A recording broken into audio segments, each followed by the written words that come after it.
Hello everyone, if you're new to my channel, consider liking and subscribing. It will make me feel wonderful if you do that. Thanks. By the way, I also have another Naruto and Luffy fanfiction channel.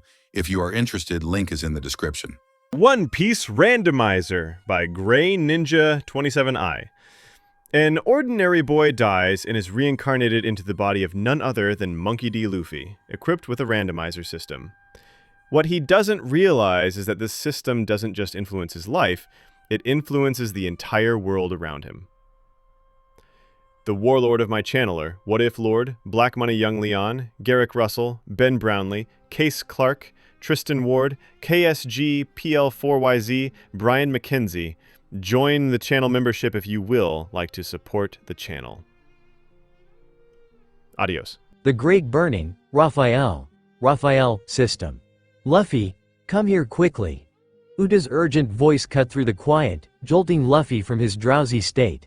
He had been lounging in his cabin, his eyelids heavy as he scrolled through his phone, savoring a rare, peaceful moment on the small boat with 4 people on it. It had been 2 weeks since the crew left Orange Town, a stopover that had proven as dull as it was unproductive. To pass the time since then, Luffy had pushed his crew through rigorous training, insisting that every downtime was an opportunity to master the new skills. When he wasn't leading drills, he'd catch up on One Piece, a soft smile playing on his lips as he saw the storyline finally reach Elbaf. But today, with Syrup Village on the horizon, he had decided to take it easy, slouched in his cabin, letting his mind drift until Uta's call broke through. He rushed outside, squinting against the morning light. "What's wrong, Uta? Why are you yelling like that?" he asked. "Look, over there," Uta murmured, her brows furrowed as she pointed to the sky. Luffy's eyes followed her finger. A dense column of smoke was rising over Syrup Village, black and ominous against the clear sky. His eyes widened in shock as he realized the entire village was engulfed in flames. "What the hell?" he muttered, his mind racing to assess the situation. By now, Zoro and Kuina had joined them, their gazes fixed on the blazing village, waiting for Luffy's command. Without hesitation, he turned to his crew, a plan already forming. "All right, keep the ship heading straight to the village. When you get there, help as many people as you can." Kuina's eyes narrowed as she sensed his intention. "And you? What are you planning to do?" Luffy grinned, a spark of determination lighting up his face. "Me?" He strode over to the edge of the ship.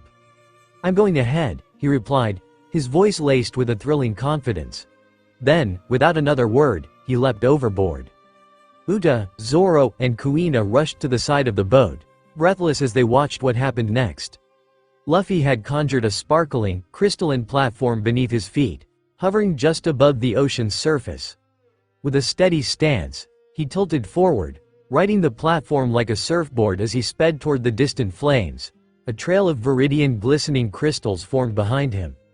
The wind lashed against Luffy's face as he surfed across the ocean, his intense gaze locked on the inferno engulfing Syrup Village, and thick columns of smoke spiraled into the sky with every second. As he got closer, his frown deepened even further as he noticed that almost all the buildings in the village were consumed in blinding orange and red.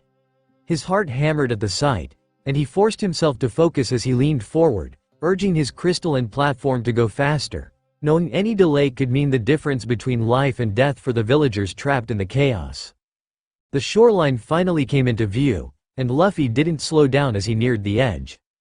He launched himself from his platform, landing with a skidding halt on the burning streets, his feet barely making contact with the scorched earth before he sprang into action. A crystal platform beneath him, he gained a bird's eye view of the devastation, his ears filling with the desperate cries of villagers. Families clutched each other in fear, huddled together as they shielded their children from falling embers and crumbling structures, eyes darting in frantic desperation toward the distant beach. Luffy clenched his fists, feeling adrenaline rush through his body as his crystalline ability activated. He extended his hands and conjured a wide, sturdy barrier of crystal in front of a group of villagers cornered by the flames. With a powerful thrust, he sent the shield forward, parting the flames just enough to create a clear escape route toward the beach. "Move through there," Luffy shouted over his shoulder. "Keep your heads down and stay together." The villagers looked at Luffy with wide eyes, their faces streaked with soot and fear. But soon, the heat and distant cries brought their minds to the present as they got up on their feet and shielded their young as they scrambled through the temporary safe passage Luffy had carved for them. Once he saw them clear of the flames, Luffy turned his attention back to the blaze, eyes darting across the village as he searched for his next target. A rush of heat drew his gaze to a row of homes to his right, their frames trembling under the onslaught of the flames, moments from collapse. With a swift motion, Luffy summoned a pillar of crystal that shot up to brace against the weakening structures. The crystal snaked its way around the houses, reinforcing the wooden frames as the support beams groaned under the pressure. "Everyone inside, get out now," he shouted urgently. The doors swung open, and villagers poured out in a rush. Among them was a teenage girl gripping the hand of an elderly woman. The girl clung tightly to her as she hurried past Luffy, pausing only long enough to look up at him with tear-filled eyes. "Thank you," she whispered, breathless but grateful. Luffy managed a reassuring grin, wiping sweat from his brow. "Head down the main road. My friends are there to help you from there." As the pair ran toward the beach, a sudden crackling sound rang out from above, too close for comfort. Luffy's head snapped up just in time to see a massive section of a burning roof breaking free, plummeting toward a mother and the child in her arms. At that moment, before Luffy's mind could even register what was going on, his body moved on its own. With a quick motion, he shot a thick, domed shield of crystal over them, catching the falling debris before it could strike. The flames smoldered and hissed against the protective dome, but not a single ember reached the two huddled beneath. The girl's expression morphed from terror to astonished relief as she looked up at the gleaming crystal shield protecting her. Luffy gave a quick wave, dissolving the dome as soon as they were clear. Once making sure that they were safe, he sprinted deeper, toward the heart of the village, where the flames only seemed to grow fiercer with each passing moment. With every step, Luffy conjured a path of glittering green crystals underfoot, propelling him forward as he navigated the fiery landscape. Each turn seemed to reveal another building on the verge of collapse or another family desperately clinging to hope. At one point, a powerful wave of heat seared the air just inches from his face as a nearby house erupted into flames. Reacting swiftly, he sent a volley of crystal shards into the blaze, slicing through it and quelling the flames as the crystal absorbed their intensity, slowly extinguishing it. A faint, muffled shout rose above the noise. A child's voice, barely audible over the crackling fire. Turning, Luffy spotted a small boy clinging to a window frame, his tiny form barely visible through the thick plumes of smoke surrounding him. Without hesitation, Luffy summoned a spiraling crystal column that extended up to the window's height. He leapt onto it, swiftly closing the distance between himself and the child. Gently but urgently, he helped the boy onto his back and carefully descended the crystal structure, setting him safely on the ground. Dropping to one knee, he looked the boy in the eyes. "Where's your family?" The boy coughed, tears streaking his soot-covered cheeks. "My mom. She's at the bakery. I tried to find her." Luffy felt a pang of concern but kept his expression calm. "Don't worry. I'll get her. You head down the road, okay? My friends will make sure you're safe." He ruffled the boy's hair before racing in the direction of the bakery. It didn't take him much time to find it, though, as even if half-burned, he could still make out the large sign on the outside of a small shop. The bakery was a smoldering wreck by the time he arrived. Half of its walls were blackened, flames licking their way up to the roof. Through the smoky haze, he could figures slumped by the doorway. Without hesitation, he willed a layer of crystal to coat his skin, bracing himself against the stifling heat as he charged into the burning building. Inside, the heat was unbearable, the air thick with smoke and ash. Luffy pressed forward, reaching the unconscious woman and lifting her onto his shoulder. His path to the exit was obscured by flames, but with a swift motion, he created a crystalline pathway across the floor, extinguishing the fire with each step as he made his way back outside. As they emerged into the open air, he gently set the woman down near a fountain, where the cool spray helped revive her. She stirred, opening her eyes with a weary but grateful expression. You saved me," she managed, her voice hoarse from the smoke as she coughed out the soot and ash. Luffy nodded, offering her a reassuring smile. "Rest here. Help's on the way." He glanced around, spotting a man leading a group of survivors toward the beach. Waving him over, Luffy passed the woman into his care and explained where she could find the rest of his crew.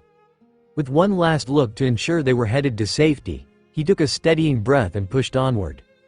Just then on the horizon, where he could make out the silhouette of a grand structure which he deduced was the Caya mansion. Realizing this, he quickened his pace and soon enough arrived there. The once beautiful wooden mansion was engulfed like the rest of Syrup Village. Even its lush gardens were now little more than smoldering patches of fire. Quickening his pace, Luffy arrived at the broken front gates, their charred remains lying across the pathway. Without a moment's hesitation, he charged forward, stepping through the mansion's entrance. Inside, he froze, taking in two alarming details. First was the disheveled appearance of the living room with outlines of missing paintings imprinted on the walls, and the drawers of cabinets were left open, their contents ransacked. Trinkets and valuables had been stolen, scattered remnants hinting at the haste of whoever had raided the mansion. But what gripped Luffy's attention most lay in the center of the room. A slender man with lamb-like curls sprawled lifelessly on the floor, his body surrounded by a thick pool of blood. Luffy knelt down, checking the man's pulse, only to feel the cold, unmoving skin beneath his fingers. "Damn it," he muttered, narrowing his eyes as a single name passed through his mind. Kuro. Gritting his teeth, he tore his gaze from the tragic sight, knowing he had to locate the mansion's owner. He concentrated, spreading his observation haki to scan for any sign of life, and soon detected a faint signature coming from the upper floor. In an instant, he was up the stairs, moving with urgency as he spotted a pile of fallen debris blocking a doorway. Without missing a beat, he raised his hand, summoned his crystalline powers to clear the rubble, and burst into the room. Inside, he found a young, frail-looking girl lying unconscious on the floor, her pale blonde hair splayed around her. Recognizing her as Caya, Luffy rushed to her side and gently shook her. Her eyelids fluttered open, her gaze unfocused as she took in his unfamiliar face. "Who?" No time for introductions, Luffy interrupted, helping her to her feet. "This whole place is about to come down. We need to get out, now." The urgency in his voice must have jolted her memory because her eyes widened in recognition and fear. She took a step back, studying him with apprehension. "Are you with Kuro?" she whispered, recalling her caretaker's betrayal just before he'd knocked her out. "This girl. Why would I have told the truth even if I was with him?" Luffy sighed, resisting the urge to face Palm. "No, I'm not," he replied bluntly. "I'm here to help you, but we don't have time for small talk. Let's go." He gripped her arm gently but firmly, guiding her as the sounds of creaking beams and collapsing wood grew louder around them. As they hurried downstairs, Kaya's eyes fell on the body in the living room. Her face paled, and she took a trembling step toward him, reaching out for him but was stopped by Luffy. "I'm sorry, but he's gone," Luffy informed her with a grave and solemn expression on his face. Kaya's face crumpled, and she let out a quiet sob as tears streamed down her cheeks, her legs nearly giving way beneath her. Luffy quickly steadied her, lending his support as he guided her toward the exit. Just as they reached the mansion's entrance, Caya suddenly stopped, her expression filled with panic. "Wait, I have to go back." Her voice was tinged with desperation. Luffy whirled around, his brows furrowing. "Are you insane? This place is a death trap, why would you go back?" "My parents' picture," Caya stammered, her voice breaking. "It's the last thing I have left of them. I can't lose that too." "Caya, this place could collapse any second. That picture isn't worth risking your life over." Luffy clenched his fists, a hint of impatience flickering in his gaze. "If you go inside now, there's a high chance that you'll get crushed under that thing alive." "I don't care," Caya yelled at him, meeting his gaze, her tear-filled eyes blazing with a determination he hadn't expected. "I need that picture," she said fiercely, her usual gentle demeanor gone, replaced by an intensity that surprised him. Luffy paused, then let out a long sigh. "Fine, wait here," he said, exasperation mingling with understanding. "I'll get it for you." "No," Caya denied, shaking her head. "I can't allow you to risk your—" "Shut up," Luffy said, coming off as unintentionally harsh, making Caya flinch a little. "You can't even walk on your own, so stop being stupid and just tell me where it is." "I in my study," Caya explained, It's the last room on the second floor. Understood, Luffy said, and before she could say anything else, he was already sprinting back inside the house. Caya watched with a mix of fear and anticipation, her heart pounding as she waited by the crumbling gate. Every passing second felt like an eternity, and then, crash! A deafening creak filled the air as the mansion began to collapse in on itself, the entire structure reduced to a heap of rubble. Kaya's eyes widened in horror, and she dropped to her knees, the reality of the loss crashing over her like a wave. "No," she whispered, her voice thick with grief. "First Mary, then my home, my village, and now," her voice broke, and sobs racked her slender frame as she buried her face in her hands, guilt and anguish weighing on her heavily. But just then, the ground beneath her rumbled, and a massive crystalline arm burst forth from the earth, its sparkling green surface gleaming in the firelight. The crystalline fingers unfurled, and there, crouched on the palm, was Luffy, grinning despite his ragged breaths. In his hand, held carefully and untouched by flame, was the picture frame she had been willing to risk her life for. Congratulations! Petrosapien Ability Pack 50% Mastery achieved. Crystal Make unlocked. To be continued. Black Cat Massacre, Raphael. System. Luffy leapt gracefully from the large crystalline arm as it retracted back, landing on solid ground with a light thud. His expression softened as he held a small framed picture out toward Caya. "Is this what you were looking for?" he asked, grinning at her. Kaya's eyes widened in astonishment, her initial sobs turning into a gasp of pure relief. She reached out with trembling hands, cradling the frame as if it were a precious treasure. You actually got it," she whispered, her voice heavy with gratitude and disbelief. Hugging the picture close to her chest, Caya managed a tentative, tearful smile as she looked up at Luffy. "Thank you, truly." Luffy chuckled, attempting to deflect the intensity of the moment. "Yeah, well, don't go getting used to it," he teased, flashing her a playful grin. Then, his face turned serious, and he glanced around at the smoke-filled sky and the smoldering remnants of the village. "Now that you've got that picture, let's get out of here. All this smoke can't be good for either of us." Caya nodded, taking a steadying breath, and followed close as Luffy led her away. They moved quickly through the charred remains of the village, with Luffy carefully shielding her and some crystals to snuff out any lingering flames along their path. After a few minutes, they reached the beach, where the rest of Luffy's crew was already hard at work aiding the villagers. Uda knelt by a group of injured villagers, using what little first aid knowledge she had to patch them up, while Zoro and Kuina joined others in dousing small fires with buckets of seawater.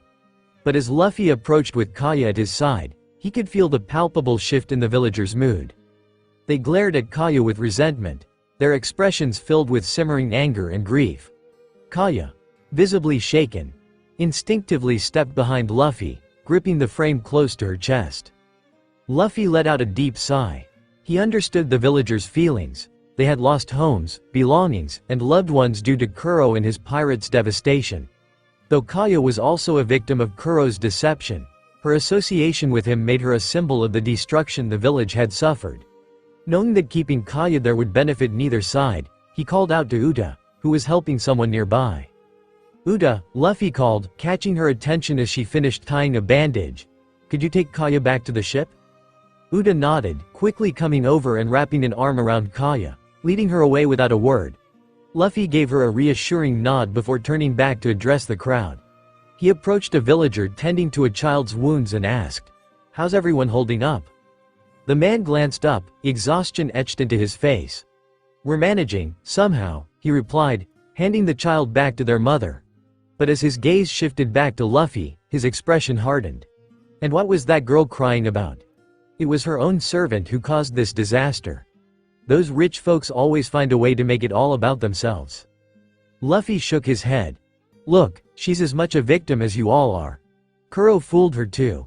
But what's done is done. Right now, I need to know the extent of the damage so we can figure out the best way to help."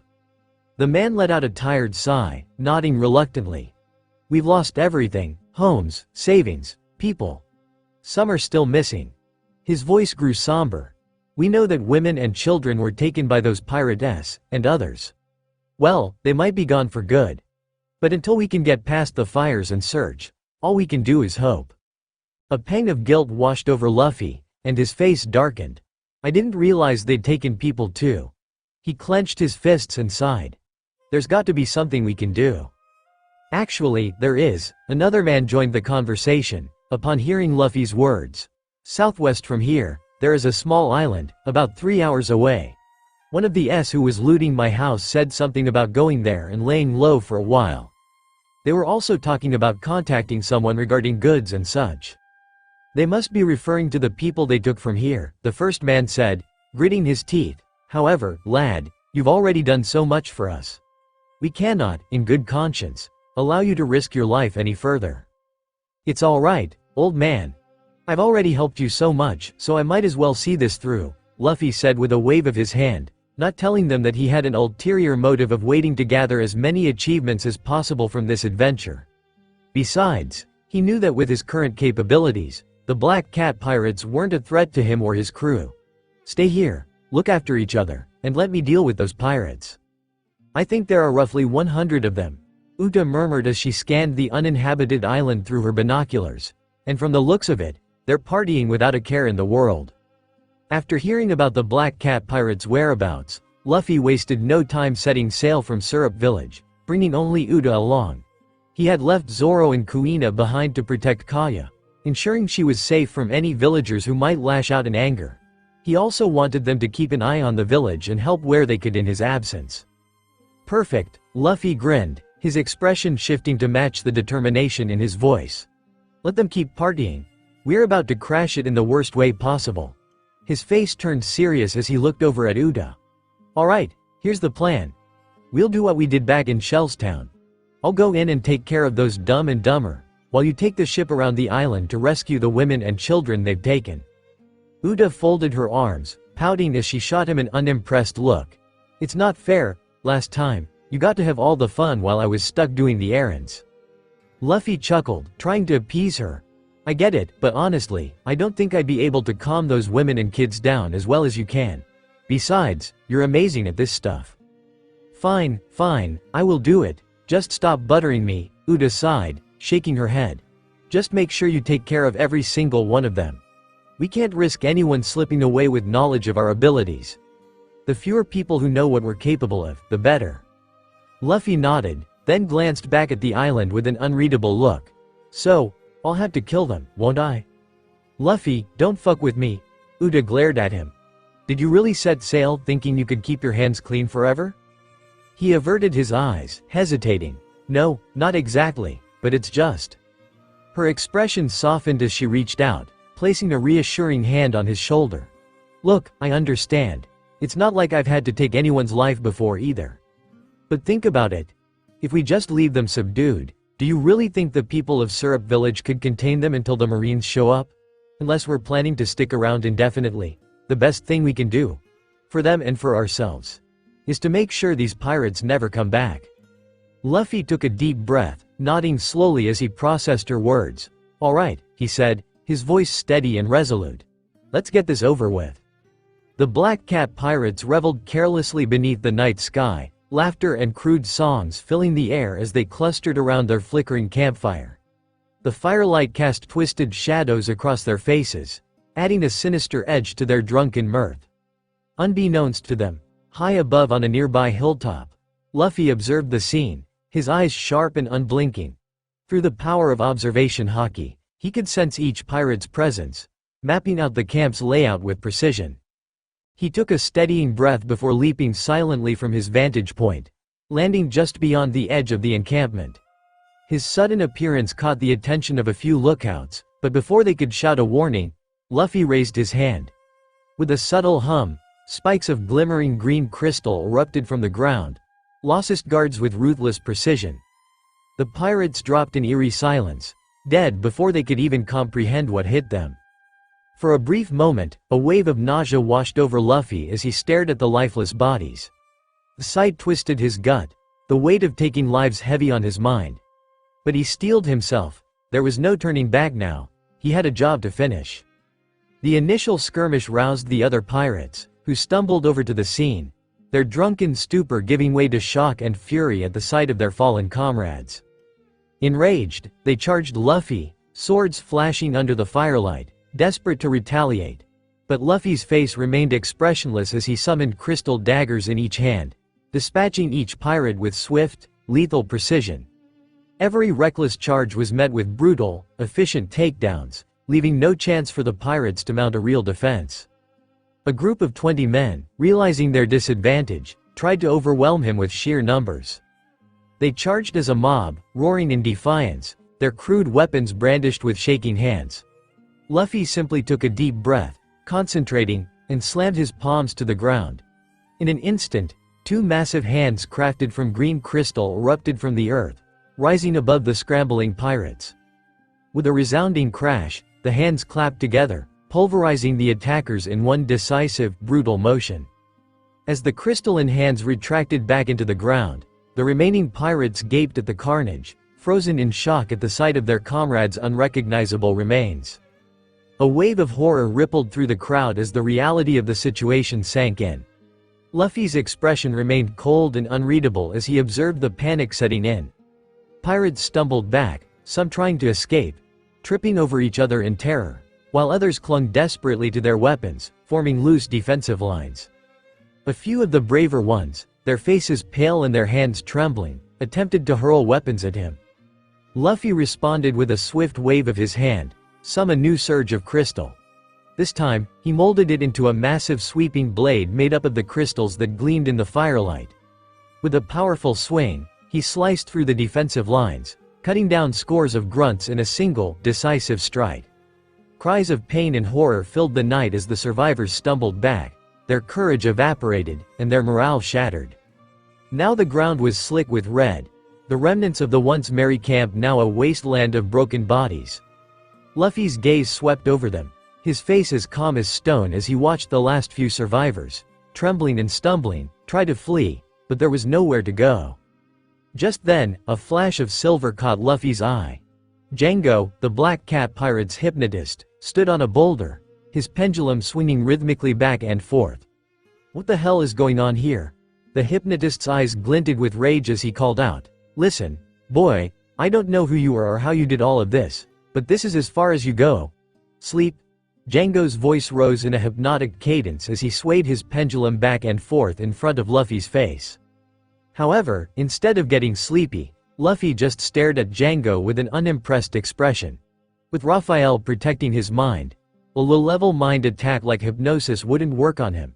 Hypnosis, huh? Nice trick, but it's not gonna work on me. Django's smirk faltered, but he quickly regained his composure, shifting his tactic. He turned to the remaining pirates, his voice rising with desperation. "Fine. We'll do it the hard way. You lot. Stop cowering and attack." He waved the pendulum in front of the nearby grunts, who immediately fell under his spell. Their eyes glazed over as their bodies tensed, muscles bulging unnaturally, and with a collective roar, they charged at Luffy with blind, reckless fury. Luffy responded instantly, slamming his palms against the ground once more. This time, a massive crystal snake surged forth, twisting and coiling as it barreled toward the charging pirates. Its immense, glistening jaws struck down on those at the front of the charge, while its heavy, winding body flattened others beneath its crushing weight. The hypnotized pirates fell one by one, overwhelmed by the serpentine onslaught. Django's confidence drained as he watched his empowered minions fall with terrifying ease. He took a shaky step back, sweat beading on his forehead as Luffy's gaze turned toward him. Frantically, he swung his pendulum again, hoping to muster another command, but Luffy was already upon him. "Don't bother," Luffy said, his voice low and edged with a dangerous finality. With a flick of his wrist, he summoned a crystalline hand that shot forward, seizing Django by the collar and hoisting him into the air. Django's earlier bravado evaporated, replaced by raw fear as he dangled helplessly. Wait, please, I was just..." Luffy's eyes narrowed, his tone like ice. "You prey on weak minds, turning people into puppets. But without them, you're nothing." He tightened the crystal hand's grip, and Django's struggles ceased with a strangled gasp. With a flick, Luffy tossed Django's limp form aside, dismissing him as effortlessly as the other grunts. As Luffy moved through the camp, two figures stepped into his path, blocking his way with exaggerated, almost cartoonish grins. Sham, a thin, wiry man with a fox-like face, crouched low, his tone dripping with mock admiration. "Hey, boy. We just saw what you did, and honestly, we're kinda impressed," he said, his voice falsely deferential, much to Luffy's annoyance. "Hey, what's with that look? We're not your enemies, promise." Beside him, Butchie, the bulkier of the duo, chuckled nervously, scratching his head as if trying to appear harmless. Yeah, we don't want no trouble. Maybe we could, just talk?" Luffy sighed, unimpressed. Their pathetic act was so transparent even a small child could see through it. "Right. Well, I don't have time for games, so I'm gonna make this quick." Instantly, their fake smiles vanished, replaced by fear. They'd seen the devastation Luffy had wrought, but desperation drove them to lunge forward, revealing their true nature. Claws glinted from their gloves as they slashed in unison, hoping to catch Luffy off guard. But Luffy, tapping into observation haki, dodged each attack effortlessly, weaving through their swipes and parrying each one with haki-covered arms. Frustrated, Sham dropped to all fours, circling Luffy like a cornered animal. Meanwhile, Butchie charged forward, hoping to overwhelm Luffy with sheer size and force. But Luffy sidestepped gracefully, then extended his hand to summon a solid crystal wall. Butchie crashed headfirst into it, the impact sending shockwaves through his body and leaving him momentarily disoriented. Seizing the moment, Luffy created a crystal cage around Sham, isolating him in a tight, shimmering prison. Sham clawed at the bars in a wild panic, but his attacks were utterly ineffective.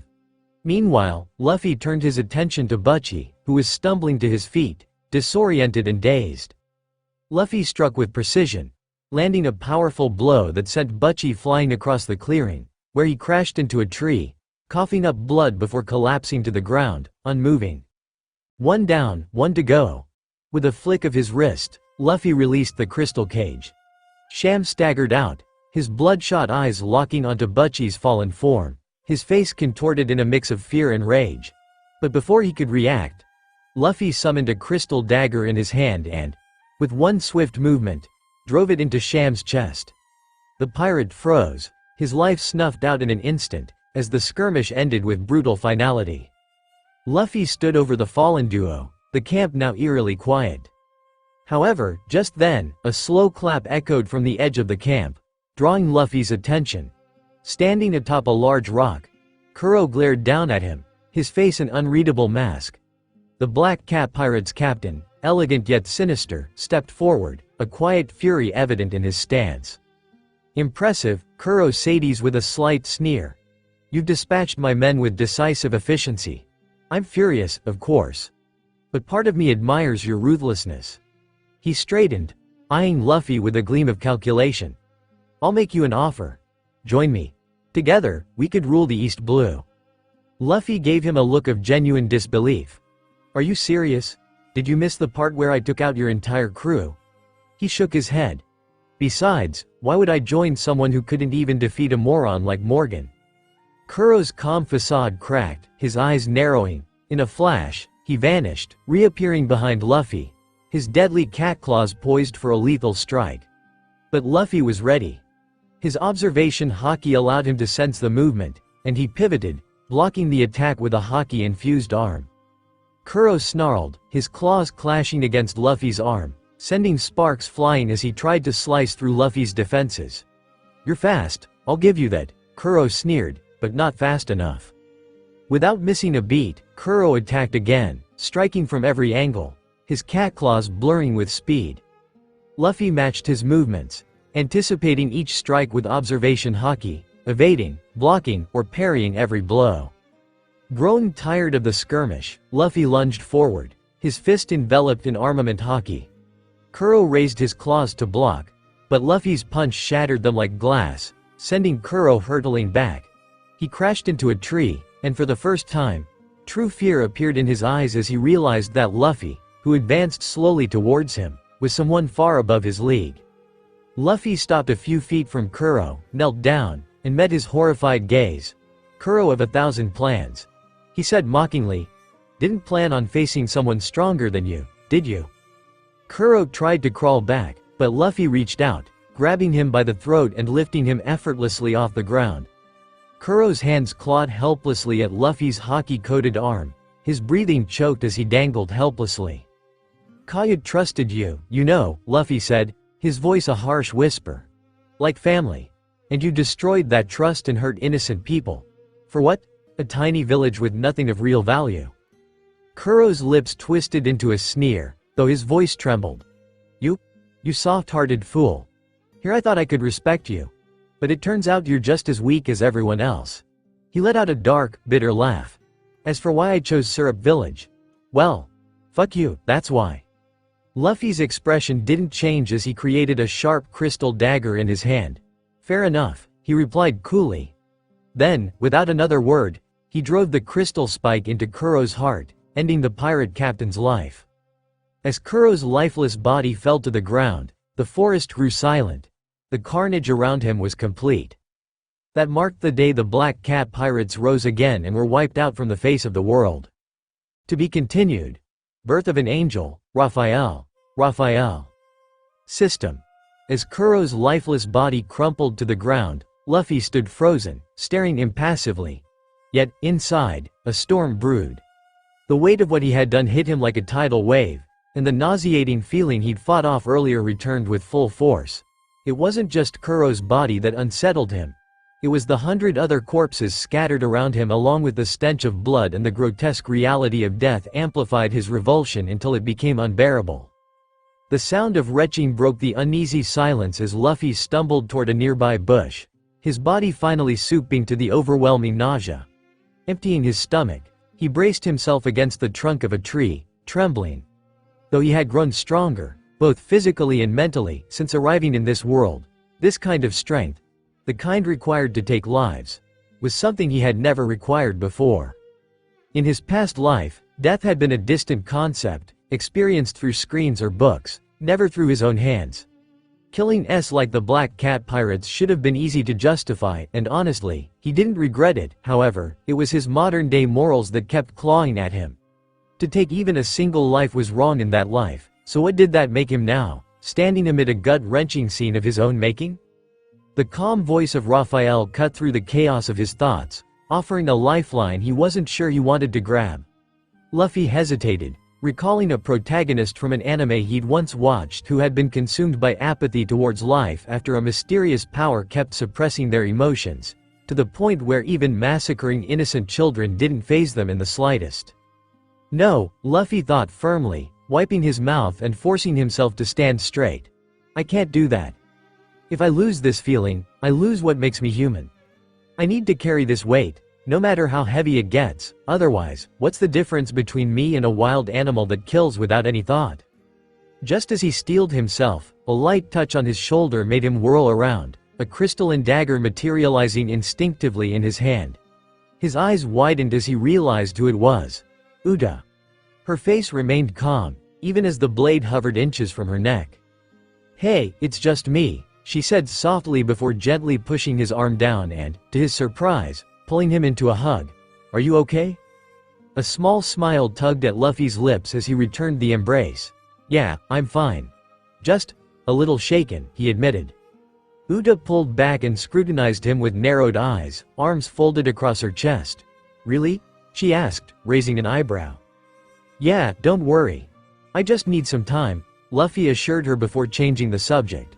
What about the hostages? Did you manage to get them all out?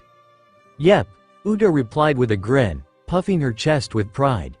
You did a great job causing enough chaos to draw their attention. I was able to get everyone to safety. They're waiting on one of the Black Cat pirates' ships at the edge of the island. Good. Guess we won't have to ride back on my crystals, Luffy said with a small chuckle. Yeah, no crystal surfing this time, Uda laughed. Shall we head back? Not yet. There's one more thing I need to take care of, Luffy said. He moved quickly, separating the bodies of Captain Kuro, Django, and the Nyaban brothers from the rest before stuffing them into some sacks lying around the camp. Then he summoned his crystals and manipulated them to stack the rest of the bodies in a pile before a giant hand from the ground, enveloping the bodies with it, and burrowing the hands, along with the bodies, deep into the ground. And that's done, Luffy said, wiping the sweat off his forehead. Honestly, Luffy wasn't sure what other pirates or marines did with unidentified bodies, but with his modern knowledge, he knew that unattended bodies could bring a whole lot of diseases, especially for Syrup Village, which wasn't far from here. With the task completed, he and Udo returned to the shore, while carrying the 4 bodies with them. Before leaving, they rummaged through 2 of the 3 pirate ships, gathering all the valuables and treasures they could find. Then Luffy summoned massive crystalline arms from the ground, destroying the 2 ships that weren't carrying passengers. The women and children watching this spectacle stared in awe. The children, especially, seemed momentarily distracted from their disheartened state, their eyes lighting up at the sight of the giant crystalline arms, destroying the ships with style, looking like something out of a picture book. Once everything was ready, Luffy and Uda boarded the ship. Uda took the helm, steering it towards Syrup Village, while Luffy stored the bodies in the ship's basement before coming back to the deck and climbing straight to the crow's nest, away from the curious gazes of the women and children who kept staring at him the whole time, making him feel like the animal in the zoo. Normally he wouldn't have minded entertaining the kids or answering a few of the questions, but today he simply wasn't in the mood to do so. Settling into the crow's nest, Luffy finally accessed his system. Over the past few hours, he had earned 5 achievements and 2 titles, but he hadn't had the chance to check them yet. Now, with some free time, he decided to see what he'd unlocked. First, he decided to check which title he had earned. Firefighter. The title is given to the individual who has successfully helped extinguish a major fire and rescued others during the incident. Reward. 1000 PTS. Luffy wasn't surprised to see the first title, as it was easy to understand.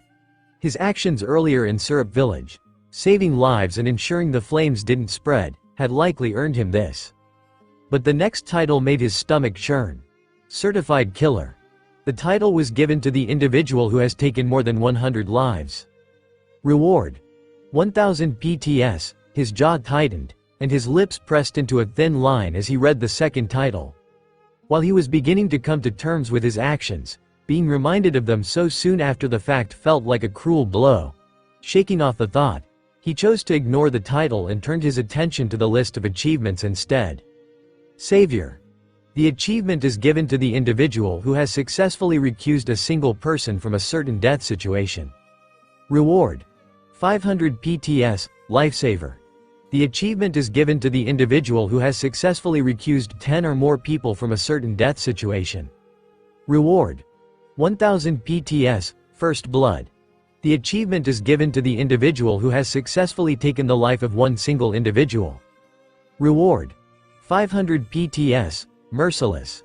The achievement is given to the individual who has successfully taken the life of 100 or more individuals. Reward. 1000 PTS, Force of Nature. The achievement is given to the individual who has successfully defeated or incapacitated 100 or more individuals without any outside interference or support. Reward. 1000 PTS. Wow. 6000 points. That's 6 rolls, Luffy muttered, his eyes fixed on the total he'd accumulated. His fingers hovered over the screen as he debated what to do. Might as well spend them now, he decided. Navigating to the gacha roll, a flick of his finger, he began testing his luck and the first roll began spinning. Congratulations. Ignil's scarf received. Luffy raised an eyebrow as a white scarf with intricate scale-like patterns materialized in his inventory. He summoned it, running his fingers over the soft yet durable fabric. The scarf radiated a comforting warmth even in his hands. Intrigued, he spoke aloud, "Raphael, please analyze this item."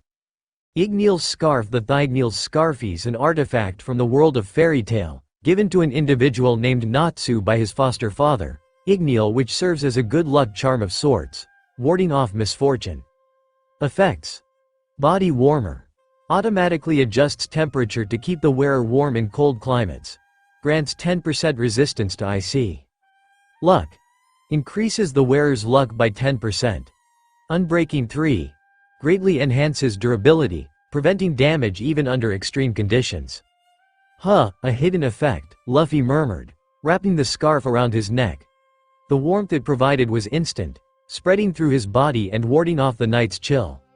I could get used to this, he said with a grin as he tapped the screen again for his next roll. Congratulations. Ichiraku ramen cup noodles, pack of 6 received. Oh, nice, Luffy exclaimed, pulling the brightly colored noodle cups from his inventory. I've always wanted to try these. Maybe once this syrup village mess is wrapped up. Stashing the noodles safely away, he eagerly spun the wheel again. Congratulations. Circus of Values, vending machine received. A vending machine? Seriously? Luffy sighed, crossing his arms as he decided to keep the machine inside his inventory. What am I even supposed to do with this? Build an arcade or something? Despite his initial irritation, a small chuckle escaped him. Guess it's going into the collectibles room. Once I get around to building my dream house. With a resigned shrug he moved on. Congratulations. SMII 7Y milk bag plushie received. Luffy blinked at the next item, a soft, smiling milk bag plushie. Picking it up, he tilted his head. Wait, this is YouTuber merch? He turned the plushie over, inspecting its soft texture and silly grin. Man, this system really gives anything, doesn't it? He chuckled. It's cute, though. Bet some kid would love this. Adding it to his inventory, Luffy quickly rolled again, hoping for something more useful. Congratulations. Elder Wand received. Luffy's jaw dropped when the legendary wand materialized in his hands. The intricate designs carved into the dark wood glinted in the fading sunlight. No way. He whispered, holding it up as if it were a treasure beyond belief. He gave it a test wave, half expecting sparks or explosions, but nothing happened. Frowning, he muttered, right. No magic. Great. Guess this is just a fancy stick for now. Reluctantly, he stored the Elder Wand. Maybe it'll come in handy later if I ever receive a spell from the Harry Potter universe from the system in the future. Despite the disappointment, he pressed the button for his final roll. Come on, last roll's luck, don't fail me now. A moment later, a wide grin spread across his face as he retrieved his last prize and held it in his hand. Now this. This is good. I know exactly who should have this. Just gotta hope she agrees, Luffy said, observing the custom devil fruit in his hands. An hour and a half later, around midnight, the ship finally approached the familiar shores of Syrup Village. Despite the late hour, the coastline was alive with activity as villagers were still busy with the aftermath of the fire. As soon as the villagers spotted the Black Cat pirates' ship nearing the shore, panic set in. Yet, instead of fleeing, they armed themselves with whatever they could find, pitchforks, kitchen knives, and wooden bats, and braced for the worst, ready to defend their home against the pirates who had already ruined their lives once before. As the ship drew closer, tension hung thick in the air. But then, amidst the shadowy figures on the deck, familiar faces appeared. A child's voice broke the silence. That's Mama. Others began to recognize their loved ones, their voices rising in disbelief and relief. Slowly, the villagers began to lower their weapons. When the ship docked and the women and children poured onto the shore, the scene turned into a chaotic, emotional reunion. Mothers clung to their children, husbands embraced their wives, and the cries of joy and relief echoed across the beach. Amid the heartwarming reunions, Luffy and Uda stood off to the side, doing their best to avoid the spotlight. However, it wasn't long before the villagers turned their gratitude toward the duo. They showered them with thanks, bowing deeply and expressing their heartfelt appreciation. Luffy shifted uncomfortably under their intense attention. The situation became even more awkward when he handed over the bodies of Kuro, Django, and the Nyaban brothers, along with the tattered Black Cat pirate's flag. He hoped the gesture would allow the villagers to vent some of their anger and pain. Without hesitation, the villagers began constructing a makeshift pyre. As soon as the flames engulfed the flag, cheers erupted from the crowd. Some villagers shouted triumphantly, while others shed quiet tears, releasing their pent-up grief and relief into the night sky. A while later, Luffy saw his chance to slip away. The constant stream of praise and thanks was starting to feel awkward, but his main reason for leaving was to find someone he suspected wouldn't be mingling with the crowd, especially considering the circumstances surrounding them. After a brief search, he found her, Caya, sitting alone on a quiet part of the beach, clutching a photo of her parents tightly in her arms. And even from a distance, Luffy could see the grief etched on her face. She wasn't entirely alone. Kuina leaned against a tree a short distance away, her katana resting across her lap. Though her eyes were closed, her steady breathing suggested she was meditating rather than asleep. But given the silence that surrounded them, it was clear that they were merely sharing the space rather than each other's company. "Hey, Caya," Luffy called out, his voice carrying just enough volume to announce his presence without startling her. He approached slowly, hands tucked into his pockets. "Are you all right now?" Caya looked up at him, startled for a moment, before managing a small smile. "Hey," she said softly, "did you?" "Yeah," Luffy interrupted, already knowing her question. "We managed to save and bring back all the kidnapped women and children. Everyone's safe now." Kaya's smile widened, a genuine warmth replacing the sadness in her eyes. "That's wonderful," she said. But then her expression turned curious, a hint of confusion flickering across her face. "Oh, by the way, how do you know my name? I remember you calling me by it. When you saved me from the fire as well." "Oh, crap." Luffy cursed inwardly, scrambling for a believable explanation. I heard it from someone in the town who pointed me toward your house," he said, keeping his voice calm and steady. "Name's Luffy, by the way. Nice to meet you." Fortunately for him, Kaya's pure and trusting nature worked in his favor. She nodded thoughtfully. "Oh, that makes sense," she said with a soft chuckle. "Hello, Luffy, and thank you for saving me and everyone else." For a moment, they sat in a comfortable silence, the gentle sound of the waves filling the air before Luffy broke it with a question. "Caya, did you have a dream before all this happened?" he asked, glancing at her curiously. Caya blinked, the unexpected question catching her off guard.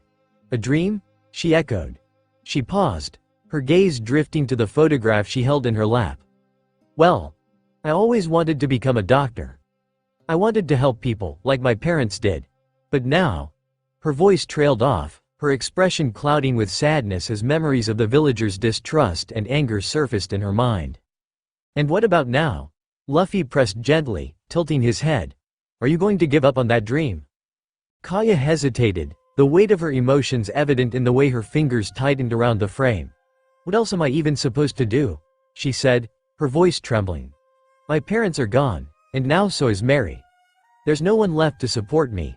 And even if I tried, the villagers, they wouldn't trust me, not after everything that happened with Kuro." "Nah, you're overthinking it," Luffy said, offering her a reassuring smile. "People forget and move on with time. Besides, you didn't do anything wrong. When their anger fades, they'll realize that." His words were sincere, and his tone kind. Yet, from a certain perspective, what he said might seem counterproductive to his real goal in starting this conversation. Want to present his offer in a way that made Caya feel trapped or without options. That kind of manipulation felt cruel, and it wasn't his way. "Or you could join my crew as our doctor," Luffy suggested, with a wide grin. "You'd get to travel the world, discover new places, and learn about all the miracles of the medical world from the various islands we visit. Plus, think of all the people you could help with what you'd learn." "What?" Caya stammered, her eyes widening in disbelief. "You're a pirate?" "Not officially," Luffy replied with a shrug, his tone casual. "But I'm pretty sure we'll get labeled as pirates sooner or later. And just so you know, we don't do the kinds of things other pirates do. You've seen that for yourself." "I guess," Caya murmured, feeling conflicted. Luffy didn't give off the same unsettling vibe that Kuro had, but her past misjudgment made her hesitant. Still, she couldn't deny the stark difference. Luffy radiated an honesty and warmth that Kuro never had. "But I can't. My health." "Your health isn't as bad as you think," Luffy interrupted confidently, crossing his arms. "I have a skill that lets me analyze things, and I can tell you for sure that your condition is way better than you've been led to believe. Besides..." He reached into his inventory and pulled out a fruit like no other. A pristine white fruit adorned with intricate golden swirls. "I've got something that can help you recover even faster." "This..." Kaya's breath caught in her throat as she stared at the fruit in sheer awe. "It's a devil fruit," Luffy explained, going on to describe its unique powers and the additional benefits of the special devil fruits created by his system. "This one won't just help you heal your body but also give you powers to protect yourself and the people you care about. You'll never have to feel helpless again if something like this happens." He grinned at her. "So, what do you say, Caya? Want to come along with us?" Caya hesitated, her eyes flickering between the fruit and Luffy. There was no trace of deceit or malice in his words. Just pure sincerity. Weighing the pros and cons of his offer, she thought about the path that lay ahead if she stayed in the village as well as if she accepted Luffy's offer.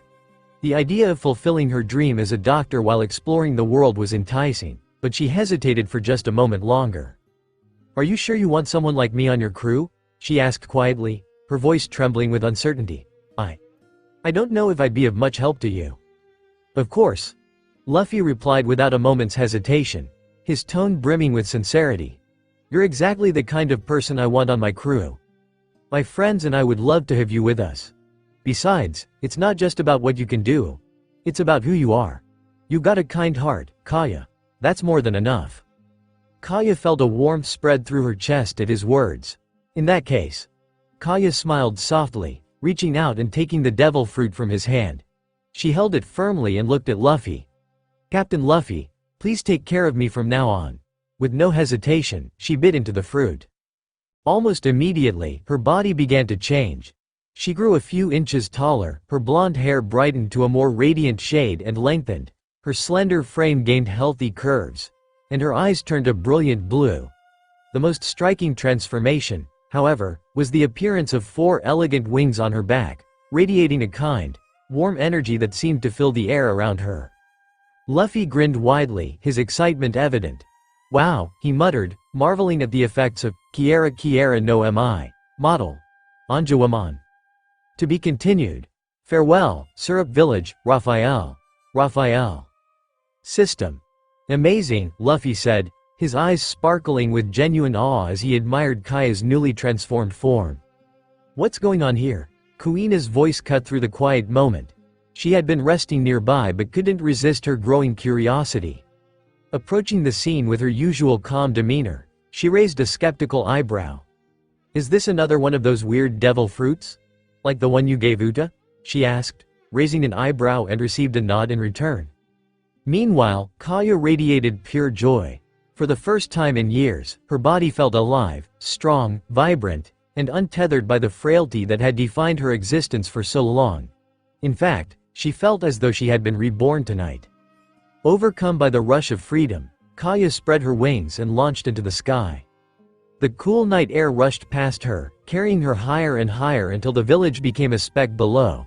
Hovering at a dizzying height, she took in the vast ocean stretching endlessly beneath the moon's silver glow. But before she could fully savor the view, her attention was drawn to the beach below, where villagers, whose faces were etched with exhaustion and despair, worked to recover from the devastating fire. Kaya's heart ached at the sight of their suffering, but she quickly remembered the knowledge that had come with her transformation. Steeling her resolve, she descended swiftly, stopping mid-air above the crowd. Taking a deep breath to steady herself, Caya extended her arms and spread her wings wide. "Heaven's blanket," she whispered under her breath, and in the next moment a massive, glowing purple magic circle spread across the entire beach. The sudden light startled the villagers, who scrambled to their feet, glancing around in confusion until suddenly a small child pointed to the sky and shouted, "Mom, look, an angel." All eyes turned upward, and collective gasps filled the air. Caya hovered like a celestial figure, her wings illuminated against the night sky. Then, a warm, soothing sensation enveloped the villagers, their pain ebbing away as wounds began to close and burns faded into smooth, unblemished skin. For a moment, hope sparked in their hearts, but just as quickly as the magic had come, the circle flickered and vanished. Kaya's strength gave out, her vision blurred, and her wings faltered. She plummeted from the sky, unconscious before she even registered the fall. Just as she was about to crash, a ramp materialized beneath her, gently catching her and sliding her back to Luffy, who crouched beside her, his expression a mix of relief, frustration, and quiet admiration. "That was reckless," Luffy muttered under his breath, shaking his head at Kaya's benevolent but foolish attempt to heal so many people on her own. "Raphael, what was that move Caya just used?" Luffy asked internally, and a stream of information immediately flowed into his mind. Heaven's blanket. A skill that allows the user to heal others within a large area at the cost of their own stamina. Additionally, the user absorbs 1/10 of the damage healed as backlash. Luffy let out a long, weary sigh as the explanation settled in. This idiot. He muttered, rubbing his temple. He could only imagine the toll healing so many people at once had taken on Caya, especially when she had just acquired her powers, had no experience managing such overwhelming energy, and lacked the stamina to sustain it. Kuina, Luffy called, turning to his crewmate standing nearby. Keep an eye on her while I prepare for our departure. Kuina nodded, and Luffy walked away, leaving Caya in her care. The next morning, when Caya stirred awake, her body felt unbearably heavy. Every muscle ached, as if she'd been wrung dry, and a splitting headache pounded mercilessly in her skull. She groaned softly, clutching her head as she tried to sit up. "You're awake," he said flatly, crossing his arms. Without waiting for her to respond, he launched into a merciless lecture. "What were you thinking, using your powers like that? You barely know how they work, let alone the toll they take on you." His voice rose slightly, but his concern was unmistakable. "What if you'd fallen harder? Or worse, what if you'd—" He stopped himself, taking a breath to steady his frustration. Though his words stung, Caya knew they came from a place of care. She nodded quietly, absorbing each point. Luffy's scolding lasted for what felt like an eternity, though it was probably only half an hour. Finally, his voice softened, and he relented. "We're going back," he said simply, offering her a hand to help her up. Caya hesitated before taking it, her body protesting every movement as she rose to her feet. Together, they made their way to the ruins of the house where Luffy had found her the night before. As they approached, Caya froze. The sight of the collapsed structure brought the memories of the previous night crashing back with brutal clarity. Her hands began to tremble, and tears welled in her eyes, threatening to spill over. Before she could completely unravel, she felt a hand gently ruffle her hair. "Hold yourself together," Luffy said softly, his voice grounding her. "It's okay to cry, but don't let it crush you. Mary gave his life so you could live. Honor his last wish. Become the best version of yourself. And remember, we'll be here to help you every step of the way."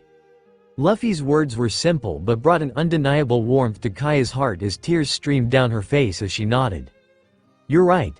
It's time to move forward," she said softly. Caya flexed her wings, then raised her palm toward the wreckage of the house. Her voice trembled as she spoke. "Mary, thank you. For everything. For protecting me, for being my family after my parents were gone. Thank you for staying by my side." As her words hung in the air, golden flames erupted from her palm. The fire wasn't wild or destructive, instead, it burned with reverence, consuming the wreckage gently, like a final act of love. When the flames died down, Caya turned to Luffy and hugged him tightly, sobbing into his chest. Luffy wrapped his arms around her, gently stroking her hair as he asked Raphael about the fire she had just used. Mystical fire. A skill that allows the user to either heal or harm their target, depending on their intention, at the cost of their own stamina. Additionally, the user absorbs 1/10 of the damage healed as backlash and heals themselves for 1/10 of the damage dealt to their opponent. Another great skill, but with the same drawback, Luffy thought as he continued to comfort Caya. When her sobs finally subsided, he leaned back slightly and looked at her with a soft smile. "Feeling better now?" he asked gently. Caya nodded, her cheeks flushed with embarrassment. "Thank you, and sorry about." She gestured awkwardly to the damp spot on Luffy's shirt. He chuckled, shaking his head. "It's fine," he said warmly, patting her head. "My shoulder's always here for my friends." "Luffy, there's something else I need to check," Caya said, her voice steadier now as she wiped away the last of her tears. She took a step back and gestured toward the rubble. "Could you clear this for me, please?" Luffy gave her a curious look but nodded without question. He extended his arms, some two large crystalline hands that shimmered faintly in the sunlight. With ease, they began moving the charred debris aside, revealing a hidden door embedded in the ground. "There it is," Caya murmured, a note of relief in her voice. She approached the door cautiously, her fingers brushing against its surface before pulling it open to reveal a staircase spiraling downward. Then without hesitation, she began descending the steps, with Luffy following close behind. At the bottom of the staircase, the dim light revealed a small underground dock.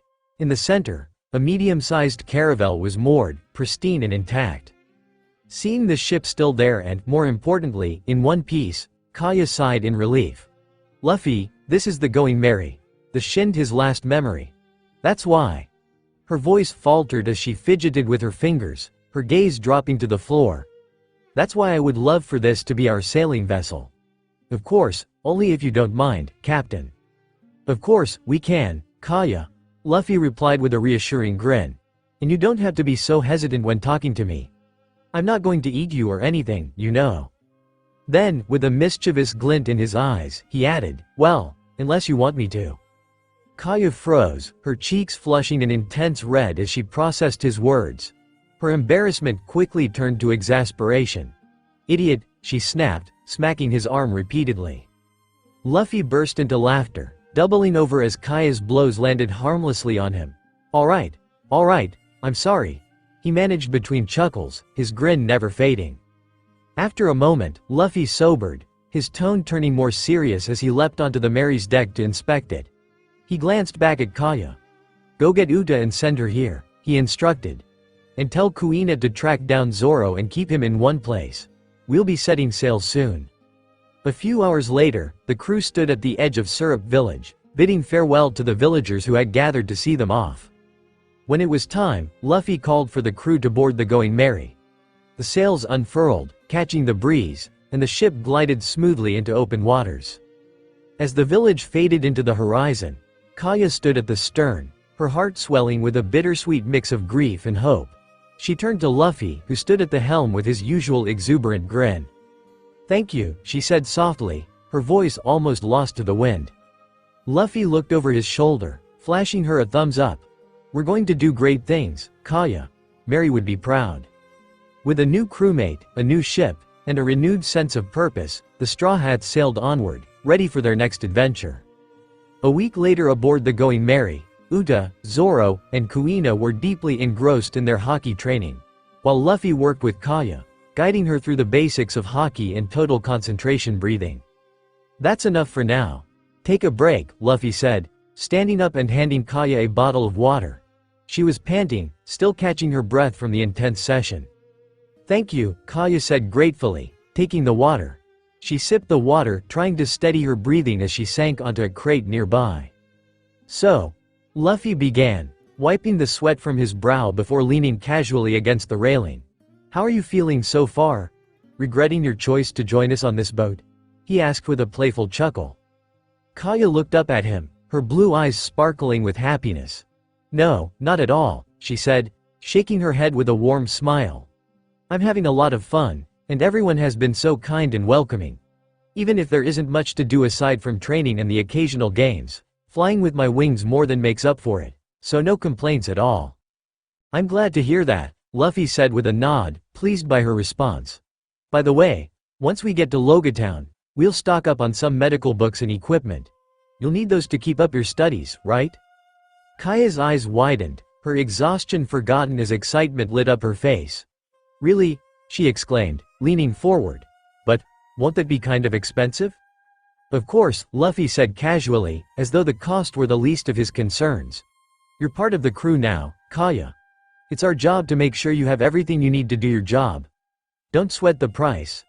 Just tell us what you need, and we'll handle the rest. After all, he added with a carefree shrug, what's the point of chasing treasure if we can't use it to equip our crew with the best? Caya stared at him, her heart swelling with gratitude. Thank you, Luffy, she said, her voice trembling slightly. I won't disappoint you. Luffy's grin softened, and he gave her a pat on the head. I know you won't, he said simply. Knowing that Luffy believed in her so deeply, she silently resolved to become the best medic the world had ever seen. By the way, do you mind if I ask you something? Caya asked as she tried to steer the conversation in a different direction. Sure, go ahead, Luffy said, as he grabbed an apple from a nearby crate and took a bite out of it. I wanted to ask you this for a while, but why were you visiting the Syrup Village? Caya asked, tilting her head. Luffy leaned back against the railing, chewing lazily before swallowing. We were there to visit the son of a friend, he said casually. But then his expression shifted, a flicker of curiosity appearing in his eyes. Speaking of which, do you know anyone named Usopp? Hearing the name, Uda, who had been engrossed in her training, paused and walked over to Luffy, curiosity lighting up her face. Usopp. Caya repeated, her brow furrowing as she searched her memory. Ah, the skinny boy with the long nose. She exclaimed, her voice tinged with recognition. I remember him. About 3 years ago, there was a big commotion in the village involving that boy. Mary had mentioned it to me. After whatever happened, that boy left the village, and no one has heard from him since. I see. Luffy muttered, his gaze distant as he processed the information. He couldn't help but think of the Usopp he knew from the manga. So he started his journey on his own, Luffy mused internally. I wonder what kind of Usopp we'll meet on the sea. Will he still be that coward dreaming of becoming a brave warrior, or has he transformed into a hardened sniper who's faced the harsh realities of the ocean without the support of companions like in the original timeline? That's a shame, Uda chimed in, crossing her arms as she frowned. It would have been nice to have Usopp's son on our crew. Imagine what he's capable of if he inherited even half of his father's talent. She shook her head before glancing back at Luffy. Anyway, she began, changing the subject. Where are we headed next? Meanwhile, back at Syrup Village, a marine vessel was docked at the shore while the Marines were helping to rebuild the town. Of course not by their own volition but because their captain, Rear Admiral Kobe, had instructed them to do so. The temporary head of the village approached Kobe, bowing his head respectfully. Sir, thank you for helping us. It would have taken us weeks if not months to rebuild everything without your assistance. Kobe offered a modest smile, waving his hand dismissively. It's nothing, sir. This is the least we can do. It's our responsibility as Marines to fix the damage caused by someone like Kuro escaping our grasp in the first place. His expression darkened as his gaze shifted toward the decaying bodies of Kuro and his accomplices lying under tarps nearby. His jaw tightened as he let out a heavy sigh. Mistakes like this. His voice grew firm, tinged with frustration. They're idiotic and pathetic. They disgrace the name of the Marines. Just then, another marine vessel docked on the shore of Syrup Village, and Rear Admiral Kujaku jumped out of the ship and approached Kobe with a grave expression on her face. Kobe, your hunch was right. We found traces of the Black Cat Pirates' former base being on that island, as well as a lot of bodies buried inside the ground. We found a few that were closer to the surface, but I am sure there must be hundreds, like the villagers told us. I see, Kobe said, his brow furrowed in thought. It seems Luffy has once again done our job for us, and quite thoroughly at that. I think it's high time now. We need to inform headquarters about this and issue a bounty on him, Kujaku said with a stern expression on her face. And what exactly would we charge him with? Kobe asked, a dried chuckle escaping his lips. Killing pirates? Cleaning up the S we failed to deal with? He shrugged. At most, he's acting as a pirate hunter. And we don't put bounties on pirate hunters. Kujaku glared at Kobe with such intensity that it could have burned through steel. Are you fucking serious? She hissed. If I's are even halfway true, this man is dangerous. Ruthless enough to kill and bury hundreds of people in a single night. Someone like that shouldn't be roaming free.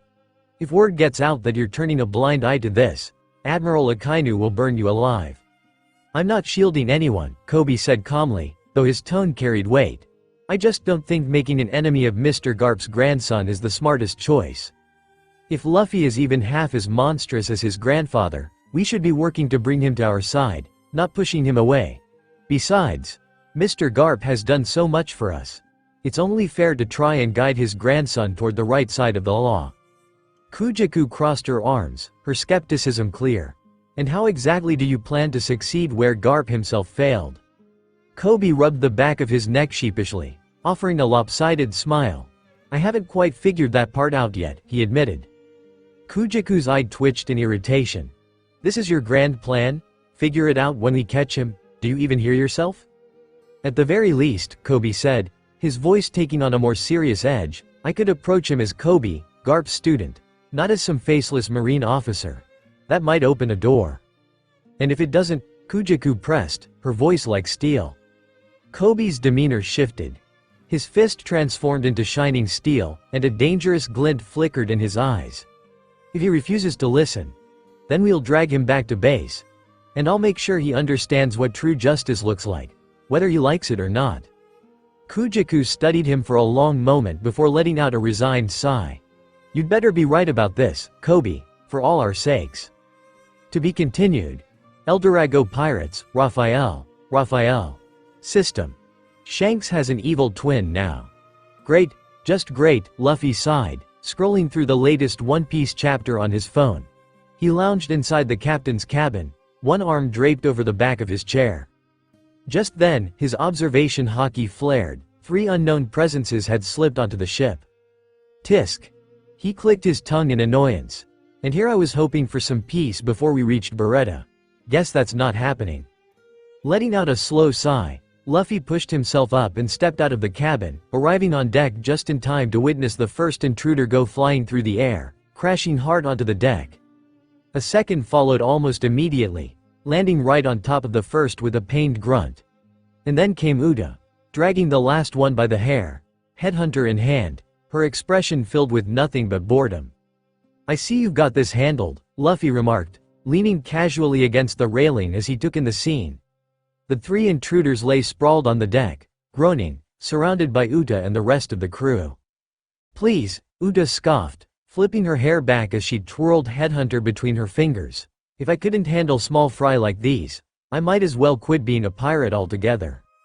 Luffy chuckled, shaking his head. Yeah, that'd be a real shame. Hey, do you even know who you're messing with? The pink-haired thief barked, pushing himself up despite his injuries. He glared at them, his eyes full of misplaced arrogance. We work for Elderago-sama. If he finds out you messed with his men, you'll all be in for a world of hell. Luffy barely even spared him a glance, already turning to Uda. So, Vice Captain, how are we dealing with these thieves? Don't ignore me, the pink-haired thief roared, face turning red with fury. In one swift motion, he pulled out a gun and pointed it at Kuina, who stood closest to him. Before he could even squeeze the trigger, and a loud bang echoed across the deck. The thief's eyes went wide. Then, as if the strings holding him up had been cut, he crumpled to the ground. A small, perfectly clean hole marked the exact spot where his heart had been, blood slowly pooling beneath him. A heavy, thick, and suffocating silence settled over the ship before a sharp gasp shattered it. Caya stumbled toward the edge of the railing, barely making it before emptying her stomach into the ocean.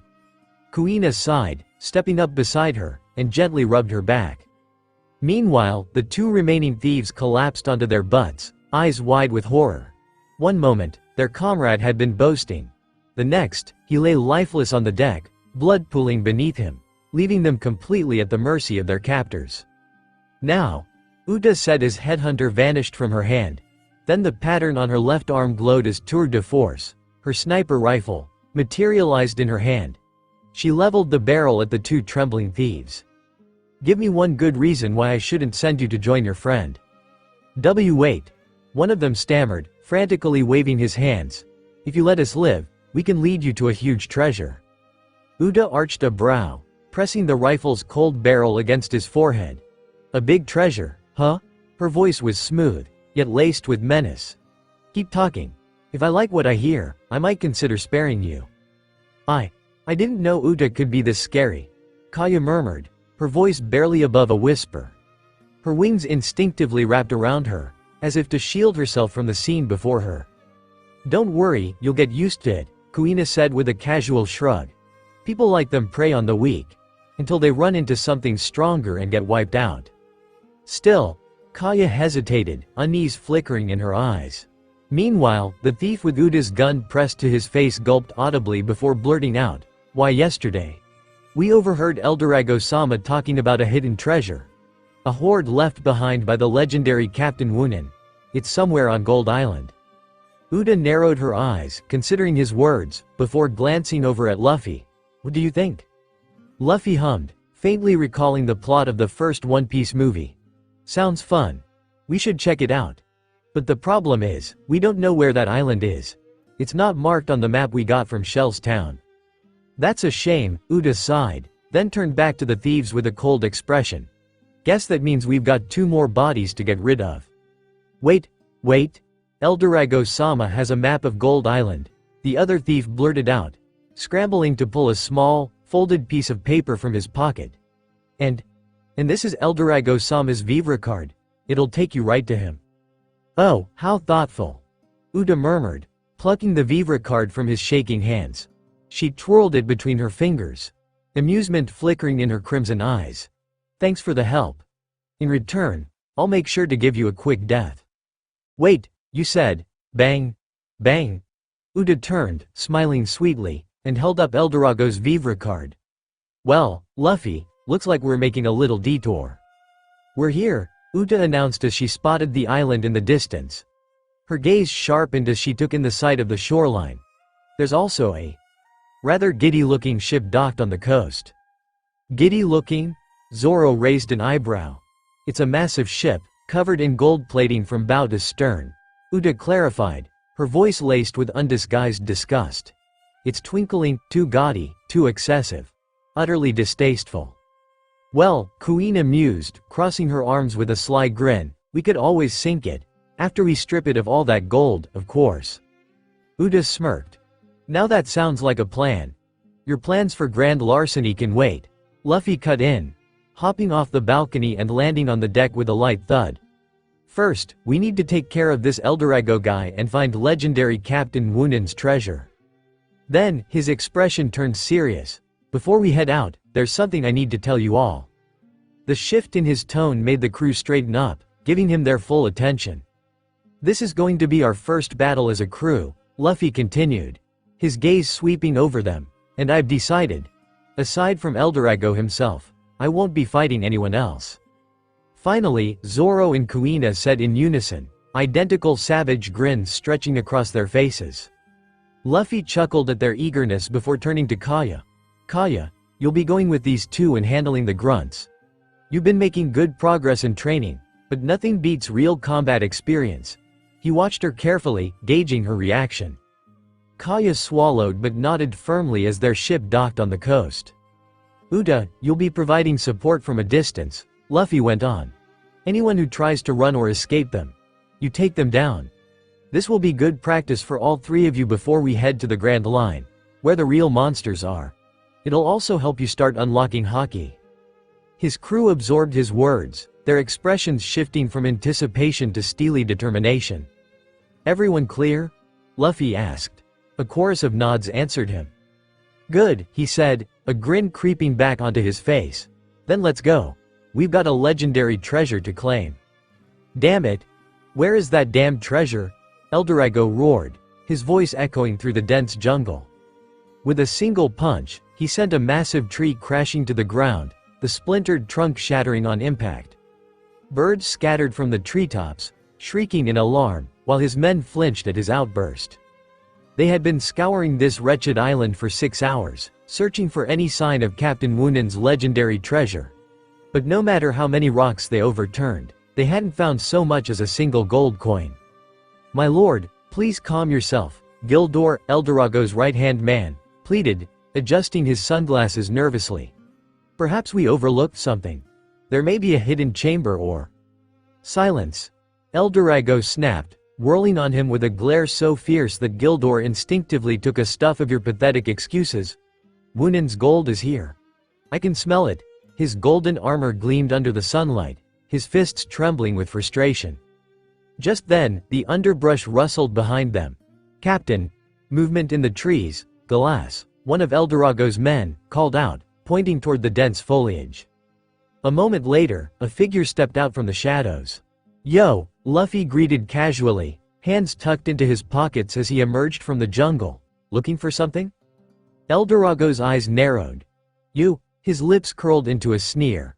I don't know who you are, but you've got a lot of nerve showing up here. Luffy tilted his head, a playful grin on his face. Huh. Thought you'd know me by now, he mused, then shrugged. Hey, fair enough. I haven't done anything worth remembering yet. Elderago scowled. TCH. Whatever. I don't care who you are. Turn around and walk away before I break every bone in your body. Luffy grinned.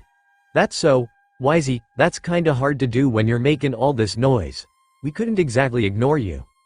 Behind him, Zoro, Kuina, and Caya emerged from the trees as well, while Uda remained perched in the branches above, her rifle already locked onto Elderago's men, watching them like a hawk. "You must be Elderago," Zoro said, rolling his shoulder as he surveyed the man. "You don't look like much." Elderago's eye twitched. "You brat, enough talking," Kuina interrupted, drawing her sai. The steel gleamed in the sunlight as she leveled it at the enemy crew. "Luffy already said he's leaving you to him. The rest of these guys, they're ours." Elderago's scowl deepened, but his sneer returned, cruel and mocking. "So, you think you can just waltz in here and challenge me?" His fists clenched, and an eerie, blue energy began swirling around his body. "Fine. I was looking for something to break, anyway." Luffy cracked his knuckles, his grin widening. "Good, 'cause I've been itching for a real fight," he said and rushed at Elderago at blinding speed, vanishing from his sight. Elderago barely had time to register his disappearance before. Bam! A fist crashed into his gut at blinding speed, the sheer force detonating the air around them.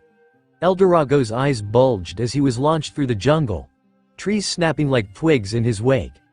The distant crash of his impact echoed through the island, shaking the ground beneath them. Silence. Then, "See, Captain?" one of Elderago's men stammered, staring at the trail of destruction in shock. Meanwhile, Zoro, Kuina, and Caya took their battle stances, their expressions sharpening with focus. "All right," Zoro muttered, unsheathing his swords, "time to clean up." "Try not to slow me down," Kuina smirked, already moving forward. Caya took a deep breath, unfurling her wings with determination. "Let's do this." Above them, Uta clicked her rifle into place, her gaze cold and focused as the Straw Hat Pirates readied themselves for the battle ahead. To be continued. These Elderago pirates, Raphael. System. Damn it, Galas and Gildor cursed in unison, eyes wide as they watched their captain get sent flying with a single punch. The sheer force behind the blow made one thing painfully clear. The boy in the straw hat was dangerous, at least as strong as Elderago, if not stronger. "Don't panic. We still have a chance," Gildor said, adjusting his sunglasses as his gaze shifted to Luffy's crew, now standing in their way. "Captain's tough, he can hold his own. Our job is to get rid of these pests first." "Yeah, you're right," Galas muttered, gripping the hilt of his massive katana. Truthfully, he didn't care about Elderago's well-being, except for the fact that the man was their ticket to fortune. "I'll take the swordsman," he decided, lunging straight at Zoro. The green-haired swordsman met the charge head-on, an eager grin spreading across his face as he unsheathed his blades, already anticipating a good fight. The two clashed, separating from the main battle. Gildor smirked, turning to the rest of their crew. "Listen up, boys. Try to take these girls alive," he ordered, his expression darkening with twisted delight. "There are two of them, one for us, and we can sell the winged girl for a high professor." Crack! Before he could finish, a brutal kick slammed into the side of his head, snapping his sunglasses in half and sending him hurtling into nearby trees. "What a drag," Kuina scoffed, shaking her head as she clicked her tongue. She barely spared Gildor another glance before turning to Caya. "Be careful," she said, her tone lighter but still firm, before dashing after Gildor. Caya let out a slow breath, adjusting her stance. "Thanks, I guess," she muttered dryly, steeling herself as the battle began in earnest. Zoro and Galas stood a few paces apart, their gazes locked in silent challenge. The air between them was heavy with tension, both men sizing up the other's strength. Then, without a word, they moved. Galas swung his massive katana in a wide arc, the sheer force behind it kicking up dirt and leaves. Zoro met the attack head-on, crossing two of his swords to absorb the impact while bringing his third, the one clutched between his teeth, into position to strike. Sparks flew as steel clashed against steel, neither giving an inch. Galas grinned, pushing down harder. "You're strong," he admitted, voice strained. "But I wonder, do you have the resolve to kill?" Zoro smirked, shoving Galas back with brute force. "You're talking a lot for someone who doesn't look like he wants to be here." Galas's grin faltered for just a moment, but then he was on the offensive again. He brought his blade down in a devastating overhead strike, aiming to cleave Zoro in half. Zoro sidestepped at the last second, his instincts screaming at him as Galas adjusted mid-swing, twisting his entire body to deliver a powerful horizontal slash. Zoro barely managed to parry. but the sheer strength behind the blow sent him skidding backward. Galas didn't relent. He pressed forward, delivering a relentless barrage of heavy, crushing blows, forcing Zoro to block and weave through the attacks. Each strike carried immense weight, and Zoro knew that taking even one full-on could be fatal. He's strong, Zoro thought, parrying another vicious strike, and fast for his size, but something's off. He caught the briefest flicker of hesitation in Galas's eyes. Just a moment, just a breath, but it was there. He wasn't fighting for the thrill, nor for loyalty, it was something else. Galas suddenly lunged, twisting his katana in an unorthodox movement meant to disarm, but Zoro countered with a precise deflection, bringing Wado Ichimonji up to catch Galas's blade at the hilt. The clash sent another shower of sparks flying between them, their faces inches apart. "You're good," Zoro muttered.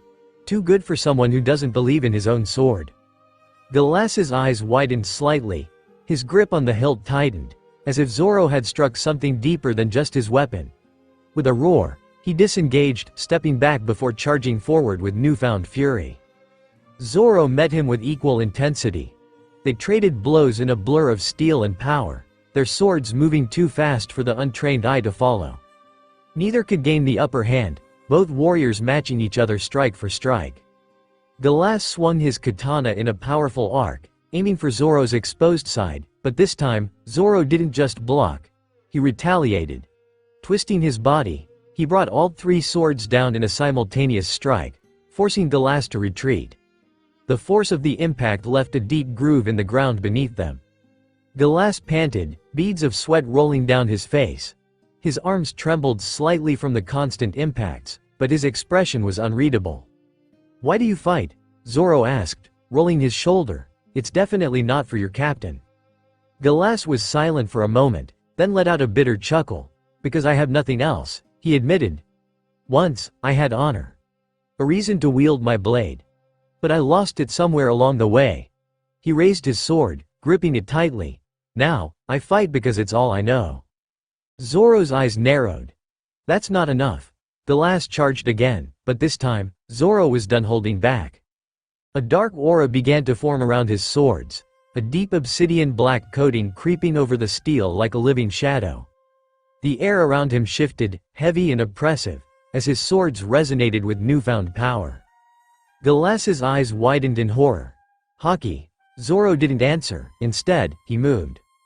Faster than Galas could react, Zoro blurred past him, his blades singing through the air in a deadly arc. For a moment, neither of them moved. Then, a deep crimson line appeared across Galas's chest. His sword slipped from his fingers. His legs buckled. He coughed, blood splattering onto the dirt as he fell to his knees. Zoro turned to face him, eyes calm, but his presence alone now felt overwhelming. If you don't have the will to wield your sword with conviction, you'll never be able to stand against someone who does. Galas let out a breathless chuckle, the corners of his lips twitching upward despite the pain. "Hey, maybe you're right." With one last exhale, he collapsed, lifeless. Zoro sheathed his swords with a smooth motion, exhaling as the weight of the battle left his shoulders. He glanced at Galas's fallen form for a moment before turning his gaze toward the battlefield, where the rest of his crew was still locked in combat. Caya took a deep breath as she faced the approaching grunts, their sneering expressions sending a shiver down her spine. She had trained hard since leaving Syrup Village, but fighting real opponents was different.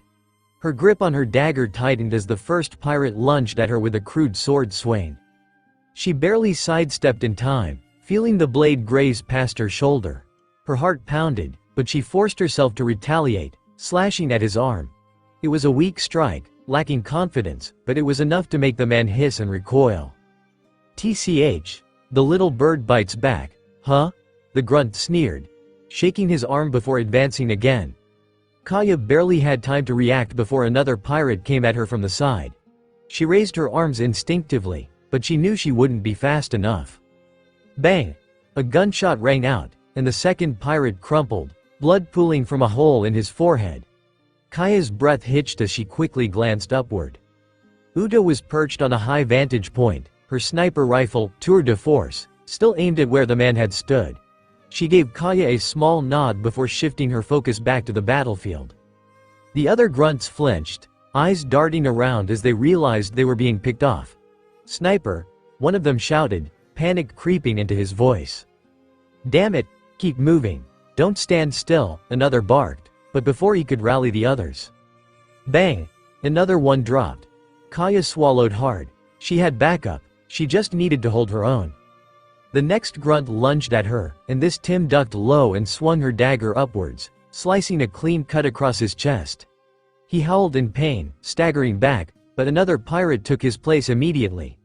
Their movements were sloppy, more like street thugs than trained fighters, but they had numbers, and she was struggling to keep up. She parried another strike, but the force of the impact numbed her arm. Her form wavered, and another pirate managed to land a blow, cutting her side. She gasped, stumbling back as blood trickled down her torso. The pain was sharp, but then it faded. Caya blinked in confusion. The wound was still there, but the bleeding slowed unnaturally fast, and she felt her strength return almost instantly. It was subtle, but unmistakable. Regeneration. She barely had time to process it before another pirate charged. She twisted on instinct, dodging his blade and slamming her dagger into his stomach. He choked, eyes widening before crumpling to the ground. Bang! Another pirate went down. Caya exhaled sharply, grateful for Uda's cover fire. The battle raged on. Caya kept moving, dodging, countering when she could. But the grunts weren't giving up easily. One of them caught her wrist and twisted it, making her cry out in pain as she dropped her weapon. He grinned maliciously, yanking her closer. "Feisty little thing, ain't ya?" he sneered. Before he could do anything else, a bullet pierced through his skull, splattering Kaya's face with blood. She gasped, wrenching her hand free as the body slumped to the ground. Her breathing was ragged, her limbs trembling from exhaustion and adrenaline. She had landed several blows, but her mistakes were piling up. Her attacks weren't lethal enough. She hesitated too much. She wasn't strong enough. The realization made her chest tighten. These men didn't see her as a threat. They saw her as prey. And they were closing in again, smirking, confident. Fear clawed at her, threatening to consume her completely. Then, something snapped. A pulse of energy surged through her veins, her body growing unnaturally warm. The fear turned into something else. Something primal. Her wings flared open, blazing with an eerie blue flame. The air around her crackled, and suddenly, fire erupted in a sweeping arc. The grunts didn't even have time to scream. In one motion, the golden flames erupted from her palms, reducing them to ash in mere seconds. The battlefield fell silent. The only sound remaining was the soft flickering of Kaya's mystical fire. She stood in the center of it all, her breath coming in sharp gasps. Her body felt drained, but the surge of power was intoxicating. She looked down at her hands, which still burned with the remnants of her fire. "I did that?" She trembled as she took in the destruction around her. Ash and embers were all that remained of the men she had just fought. Her stomach churned, bile rising in her throat as the weight of what she had done settled over her. I killed them," she whispered, her voice barely audible. She flinched as she felt a hand on her shoulder. Turning around, she saw that Uda had descended from her vantage point. "You did well, Caya," she said with a gentle smile on her face. Caya shook her head violently. "No, I didn't. I'm a doctor. I'm supposed to save lives, not." Her voice cracked, and she hugged her wings around herself. "Not this." Uda crouched slightly, leveling her gaze with Kaya's. "Listen to me. Those men? They would have gone on to hurt innocent people. They weren't just some unlucky guys who got in the wrong fight. They were who took pleasure in causing pain. You didn't just end them, Caya. You saved others in the process." Kaya's hands clenched into fists, but it still doesn't feel right. Uda sighed, then gave a small smile. "That feeling, it means you're still you. That's a good thing. The day you stop caring about taking lives is the day you should start worrying." Caya looked down at her trembling hands once more. The flames had faded, but the sensation lingered. The weight of her actions wouldn't disappear overnight. But maybe, just maybe, Uda was right. "Come on," Uda said, standing up and offering her a hand. "Let's go mock Luffy for dragging on his fight." Caya hesitated for only a moment before gripping Uda's hand, allowing herself to be pulled up. Kuina's grip tightened around her sai as she faced Gildor, who was still pulling himself up from where she had kicked him. He wiped a trickle of blood from the corner of his mouth and sneered at her. Suddenly, sparks flickered across his arms, and the smell of burning ozone filled the air. With a quick motion, he rubbed his hands together, generating a loud crackling sound as static electricity danced along his fingers. "You're fast, but let's see if you can move when your whole body's numb," he sneered before lunging forward. Kuina barely had time to react before Gildor was on her. She twisted to the side, narrowly dodging his electrified fist, but the static charge leapt from his knuckles and sent a jolt through her arm. The shock made her wince as her muscles tensed involuntarily. "Damn, even a near miss can paralyze me," she thought, gritting her teeth. Gildor pressed the attack, his movements erratic yet deadly. He struck fast, his charged punches forcing Kuina to stay constantly on the defensive. She managed to block a few blows with the metal prongs of her sai, but each impact sent another painful jolt through her body, making her muscles feel heavier, and her movements slower. Feeling it yet, Gildor taunted as he flicked his wrist, sending out a small arc of electricity that grazed Kuina's shoulder. Her body seized up, and in that moment of hesitation, he shot forward, driving a knee into her stomach. The force sent her skidding back across the dirt, coughing as she clutched her abdomen. Kuina steadied herself, forcing air back into her lungs. She glared at him. "That power of yours is annoying," she admitted, wiping sweat from her brow. Gildor grinned. "Oh, you haven't even seen annoying yet." In an instant, he generated another charge, this time rubbing his feet against the ground to amplify the static. The next thing Kuina knew, she was surrounded by a web of flickering blue arcs. "This is what happens when you let electricity build up," Gildor said with a sadistic smirk. "Denkazone." The energy suddenly surged outward, and Kuina barely managed to leap away as the ground where she had been standing exploded in a burst of static energy. However, the shockwave caught her midair, numbing her limbs and making her crash onto the ground. Her body trembled as she forced herself to her feet, panting heavily. "I can't keep dodging forever. I need to find a way to cut through his charge." Gildor approached slowly, savoring her struggle. "Come on, little swordswoman. Where's that fire from earlier? I was hoping to break you piece by piece." He clenched his fists, static flickering between his fingers. Kuina exhaled sharply and shifted her stance. If dodging wasn't an option, she would have to take the offensive. She dashed forward, her sai flashing as she aimed a precise strike at his chest. Gildor smirked and raised his arm, letting her weapon clash against his charged forearm. A powerful jolt surged through her hands, but she pushed through, twisting her wrist to try and disarm him. Gildor retaliated with a brutal kick to her side, sending her flying again. She tumbled across the dirt, coughing violently. "It's not enough. I need more." She forced herself up once more, her arms trembling from the repeated shocks. She knew she was strong, her training, her technique, her willpower were all solid, but something was missing. Gildor sighed dramatically. "You're still standing? Fine, let's fix that." He dragged his foot against the ground, building another massive charge before dashing toward her, electricity surging around his fist. This is it. Kuina had to act now. As he closed in, Kuina's mind sharpened, her vision narrowing to focus solely on her enemy. She felt everything, the weight of her weapons, less, the way the wind carried the static in the air. And then, she felt something else. A smirk curled across her lips. At that moment, she gripped her side tighter, willing that power to rise to the surface. A dark sheen spread over the weapons, coating them in an obsidian glow. She didn't question it, she trusted it. With a swift movement, she stepped forward and met Gildor's electrified fist head-on, blocking it with her armament-coated sai. The moment of impact sent a powerful shockwave through the air, but something was different. The electricity that should have surged through her didn't. It dissipated harmlessly, as if repelled by an unseen force. Gildor's eyes widened in shock. What? Kuina didn't let him finish. She twisted her weapon, locking his arm in place before driving her knee into his ribs. Gildor gasped in pain, stumbling backward, but Kuina was already moving. With a burst of speed, she spun her sai and slashed downward, the armament-infused metal carving a deep wound across his chest.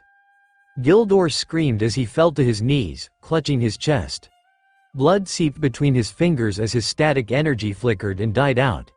His expression twisted into one of disbelief and fear. How? He gasped. You shouldn't be able to.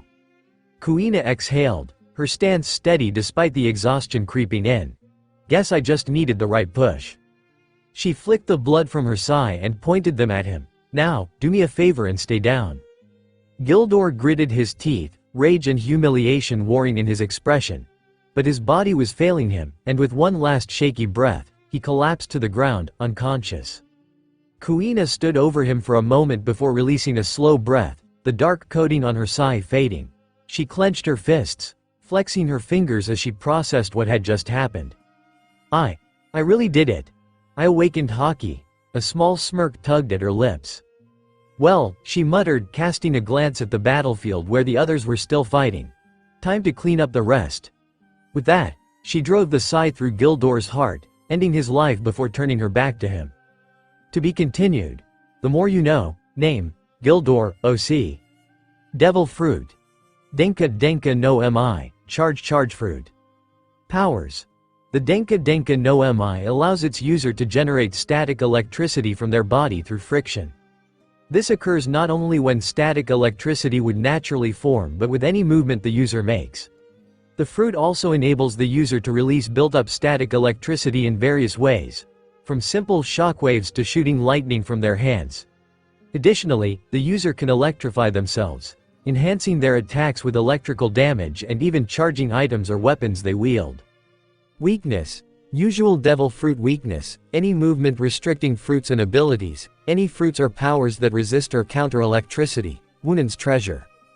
Raphael. System. Previously, Luffy cracked his knuckles, his grin widening. Good. 'Cause I've been itching for a real fight, he said and rushed at Elderago at blinding speed, vanishing from his sight. Elderago barely had time to register his disappearance before. Bam! A fist crashed into his gut at blinding speed, the sheer force detonating the air around them. Elderago's eyes bulged as he was launched through the jungle, trees snapping like twigs in his wake. The distant crash of his impact echoed through the island, shaking the ground beneath them. Present. Elderago groaned as he peeled himself off the rubble of shattered trees and broken earth. His once pristine golden armor was dented, his breath ragged. He snarled, golden eyes blazing with fury as he wiped a trail of blood from his lip. Damn brat. Luffy landed a few feet away, rolling his shoulders before cracking his neck. His usual grin was in place, but his eyes gleamed with battle excitement. You're still standing? Guess I'll just have to hit you harder. Elderago's muscles tensed. His pride as a pirate wouldn't let him fall so easily. With a deafening roar, he opened his mouth wide, unleashing a massive beam of compressed sound. It tore through the jungle with devastating force, disintegrating trees and boulders in its path, the sheer pressure flattening the ground beneath it. As the beam closed in, Luffy stomped the ground. In an instant, a massive crystalline wall erupted in front of him.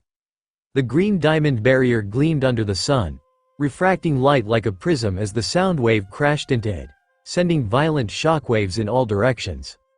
Crack! The wall trembled but held firm, absorbing the brunt of the attack. Luffy smirked, then clenched his fist. Jagged spikes burst from the crystalline barrier, their razor-sharp edges catching the light ominously. With a flick of his wrist, the spikes shot forward like missiles. Elderago barely had time to react. He crossed his arms in front of him, his sturdy armor deflecting some of the shards, but several sliced through, embedding deep into his flesh. He gritted his teeth, snarling, "You little." Luffy shot forward at insane speed, vanishing before reappearing right in front of Elderago. His fist, now encased in a thick layer of jet black haki and crystalline spikes, drove into Elderago's stomach with bone-crushing force. Bam! The impact sent Elderago flying backward like a cannonball. He smashed through rock formations, carving a deep trench through the earth. The ground trembled from the force. Luffy didn't give him a chance to breathe. He shot into the air, forming a massive crystalline construct behind him, a pair of towering hands, each the size of a giant. The enormous hands clenched into fists before slamming down on Elderago like a divine hammer. Boom! The entire island shook as a crater formed from the impact. Dust and debris flew into the air, momentarily obscuring the battlefield. For a moment, there was silence. Then, a beam erupted from the debris, tearing through the dust cloud. Luffy sidestepped at the last moment, the beam scorching past him and detonating in the distance. Elderago staggered to his feet, panting, his golden armor now cracked and his face bruised. He growled, "I won't be beaten by some upstart brat." Luffy tilted his head. "You're still not down, tough guy, huh?" He grinned. "Alright then, let's finish this." He planted his feet firmly, some large crystalline structures around him, readying for his next attack. His fists gleamed with armament haki, making them an unbreakable combination of diamond and haki. He raised both hands, and massive crystalline spears materialized above him, floating like weapons of war. Elderago's eyes widened. TCH. Luffy stomped forward, launching the crystal spears at blinding speed. Elderago roared and swung his arms, his golden claws deflecting some of the projectiles, but several impaled into his armor, piercing through and locking him in place. Then Luffy vanished, and reappeared above him, twisting in midair. His leg was raised high above his head as well as covered in both crystalline layers as well as armament haki. And in the next moment brought it down on Elderago's head. The force of the impact sent a shockwave through the battlefield, splitting the ground apart while the sound of bone breaking echoed loud and clear before Elderago's body plummeted into the crater, blood pooling beneath his head. Luffy landed smoothly at the edge of the crater, exhaling as he gazed down at the unmoving corpse. Suggestion. Master, will you retrieve the corpse of the individual named Elderago? Corpse of Elderago? Luffy raised a brow, a little weirded out by Raphael's sudden request. Answer. Indeed. I would like to study the effects of devil fruits on a user's body and, if possible, attempt to retrieve the fruit before it regrows elsewhere. Sure, Luffy muttered, storing Elderago's body in his inventory. The request still felt odd, but knowing Raphael's talent and tenacity, he figured the results would be worth it sooner or later. And with that, the final battle on the island came to an end. The Elderago pirates were completely wiped out, and their reign of terror was crushed. Luffy meanwhile turned away from the battlefield, heading off to regroup with his crew. You took your sweet time, Uda smirked as Luffy finally regrouped with the crew, the last to arrive. Luffy just shrugged, unbothered. His gaze flickered to Caya, who stood off to the side, looking unusually downcast. He had a good idea of what was weighing on her, but he chose not to press, deciding to give her space to process her emotions on her own terms. His attention then shifted to Kuina, who looked worse for wear. Her clothes were torn, and bruises and cuts littered her body. You look like shit, he said with a smirk while a vein popped on Kuina's forehead. Fucking jackass, try getting shocked repeatedly, and then we will see what you look like afterward, Kuina snapped at him, as a stinging sensation all over her body wasn't doing her mood any favors. Sorry, my bad, Luffy chuckled, raising his hands in mock surrender. In that case, why not have Caya heal you? No, it's all right. Kuina shook her head. If we rely on Kaya's magic like healing too much, it might potentially hinder our body's natural healing process. So unless it is a very severe or life-threatening injury, or we have to face a gauntlet of enemies, we should be allowing our bodies to heal naturally. Good point, Luffy nodded. But then how is Caya supposed to practice and improve her abilities? Uda wondered aloud, arms crossed. That won't be a problem. The uninhabited island we usually take stops on generally has strong animals who don't take kindly to our intrusion. So after teaching them a lesson, we can have Caya heal them as a way to practice her healing skills, Luffy explained. Or we can capture those pretentious pirate crews that we encounter once in a blue moon and have her practice on them. The choice is Kaya's, whatever suits her taste. Luffy finished speaking and looked up, only to find 4 people staring at him with varying degrees of deadpan expressions. What? He asked. Instead of answering, Kuina turned to Uda. Was he always this unhinged, or is the sea making him crazy? Uda let out a long sigh, shaking her head. Honestly, I have no idea. He was an idiot for most of our childhood. Then, about a year ago, he suddenly got all serious and started training like crazy. I've just given up trying to figure him out. Hey, I'm standing right here, you know, Luffy protested. Besides, I wasn't gonna force Caya to do anything. I was just suggesting a solution. But, isn't using humans as practice dummies kind of wrong? Caya asked hesitantly. So is using animals, Luffy shot back with a scoff. And trust me, they're more innocent than the kind of humans I'm suggesting. His voice softened slightly. But like I said, I'm not forcing you. If you're uncomfortable, say so, and we'll find another way. Caya let out a small sigh of relief. I think I need some time to think about this. Luffy nodded. Take all the time you need. Can we finally do what we came here for? Zoro asked, arms crossed, sounding impatient. Right, Wunin's treasure. Luffy nodded before a smirk tugged at his lips. He turned to Zoro with a mischievous glint in his eye. Hey, Zoro. Why don't you lead the charge? With your sense of direction, we might even find One Piece buried somewhere around here, he said, and the crew burst into laughter, much to Zoro's annoyance. Hey, Raphael, there should be a map of Wunin's treasure on Elderago's body, right? Luffy asked internally. Answer. Yes, the master can retrieve it from the inventory. Alright, guys, let's go claim our treasure, Luffy said, retrieving an old, weathered map from his inventory and spreading it out for the crew to see. Okay, so there are 2 points of interest on this island, he explained, tracing his finger across the map. One is Wunin's castle, and the other is the actual location of the treasure. I think both spots are worth checking out. And how the hell do you know that? Kuina raised a brow. From what I've gathered, none of these chumps figured that out. Luffy winked. A little birdie told me. Kuina's eye twitched in irritation. Oh, fore, she swung a punch at him, but Luffy ducked with a chuckle. In truth, Luffy had done his homework. After learning about the Elderago pirates and the legend of Wunin's treasure from the thieves, he pulled up the details of the first One Piece movie on his smartphone, due to which he already knew how this story played out. Only after confirming that neither the enemies nor the Golden Island itself posed any real danger to his crew did he decide to make this side quest official. After all, there was a fine line between seeking adventure and walking into unnecessary trouble. Especially when there was no treasure on this island at all. Alright, first stop, the castle, Luffy announced, rolling up the map and leading the way while others followed behind him. The crew trekked through the dense jungle and eventually, they arrived at what was supposed to be their first destination, only to be greeted by a dead end. A massive dirt mound blocked their path, stretching wide and high like an artificial mountain. Wow, what a luxurious castle, Kuina quipped in mock wonder, folding her arms. Luffy rolled his eyes. O ye of little faith. Without another word, he summoned a large crystalline hand holding a giant scooper from the ground, and with an effortless motion, it plunged into the mound and began digging away the earth. Within minutes, the towering pile of dirt was gone, revealing a hidden road leading deeper into the forest. The overgrown path looked untouched for years, vines creeping over the stones and moss covering the edges.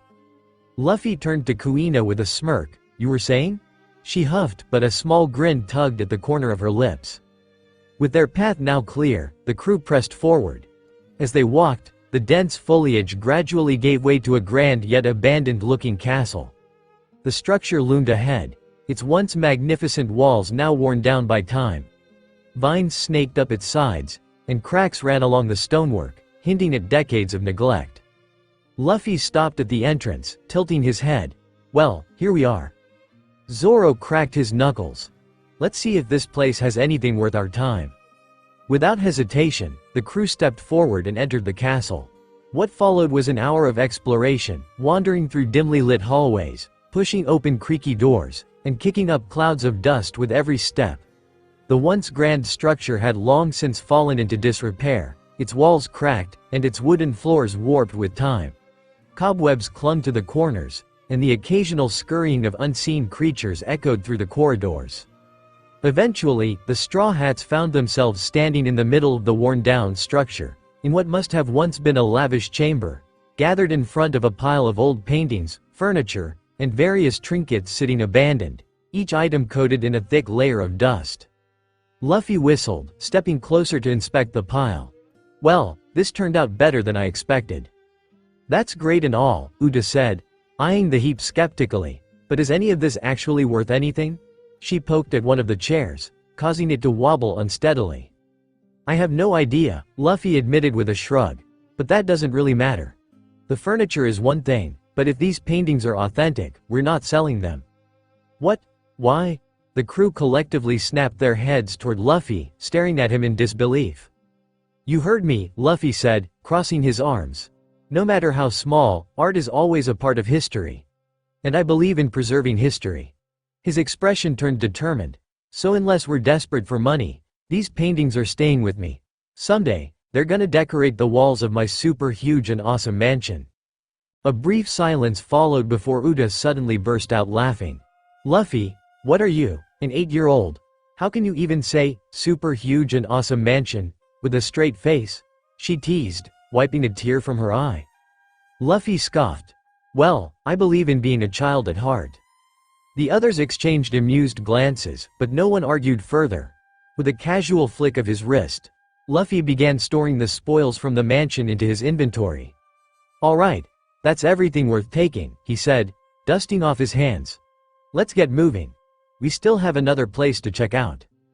With that, the crew left the old castle behind, stepping out into the open air once more, following Luffy toward their next destination. Who would have thought there'd be a house in such an isolated place? Uda mused, gazing up at the lone structure perched atop the island's most striking feature, a steep, towering plateau that loomed over the landscape.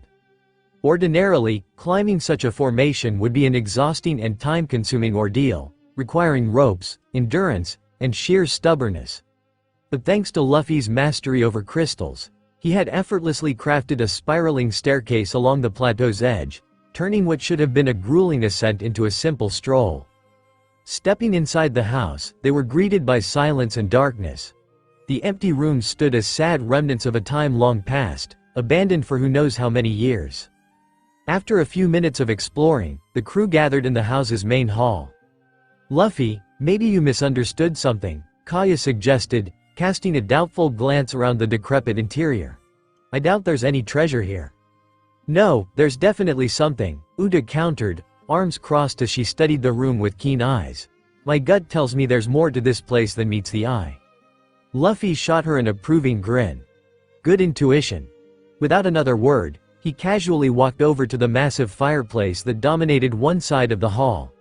Then, with nothing more than a gentle push of his hand, the entire structure rumbled and shifted aside, revealing a dark passageway leading underground. Kuina's eyes nearly popped out of her head. How? She demanded, staring at the hidden entrance in disbelief. Luffy simply smirked and began descending the stairs, offering no explanation. Grinding her teeth in frustration, Kuina muttered a string of colorful words under her breath before following, along with the rest of the crew. The staircase was long and narrow, and after a brief descent, they reached an old wooden door, its surface worn and brittle from age. Luffy studied the door for a moment before turning to the others with a mischievous grin. Anyone want to do the honors? He made an exaggerated gesture, as if presenting a grand prize. The crew exchanged glances before Uda stepped forward, rolling her shoulders. Well then, don't mind if I do, she declared with a greedy grin. Piles of gold, here I come. With an eager puss open, only to freeze in place, her excitement vanishing in an instant. The room was empty. No mountains of gold. No glittering jewels. No extravagant treasure hoard. Instead, a single wooden chair sat in the middle of the chamber, and upon it rested a skeleton, still clad in tattered pirate attire. Uda paled. What the hell is this? She blurted, pointing at the skeletal figure as if accusing it of scamming her. Luffy stepped into the room, with a wide smile on his face. That, my dear Uda, is the legendary Captain Woonin. Then, he gestured to the walls, where crude yet deeply personal writings covered nearly every surface. And that is his life story. The rest of the crew followed him inside, their gazes drawn to the inscriptions.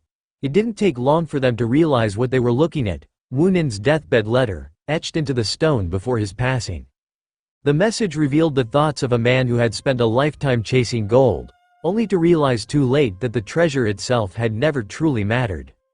The thrill of the hunt, the journey, the memories forged along the way, that was what his younger self had truly sought. With that understanding, he made one final decision: to return all the gold he had collected to its rightful owners, keeping only a single memento for himself: a torn pirate flag, the last remnant of a childhood spent dreaming alongside his long-gone best friend.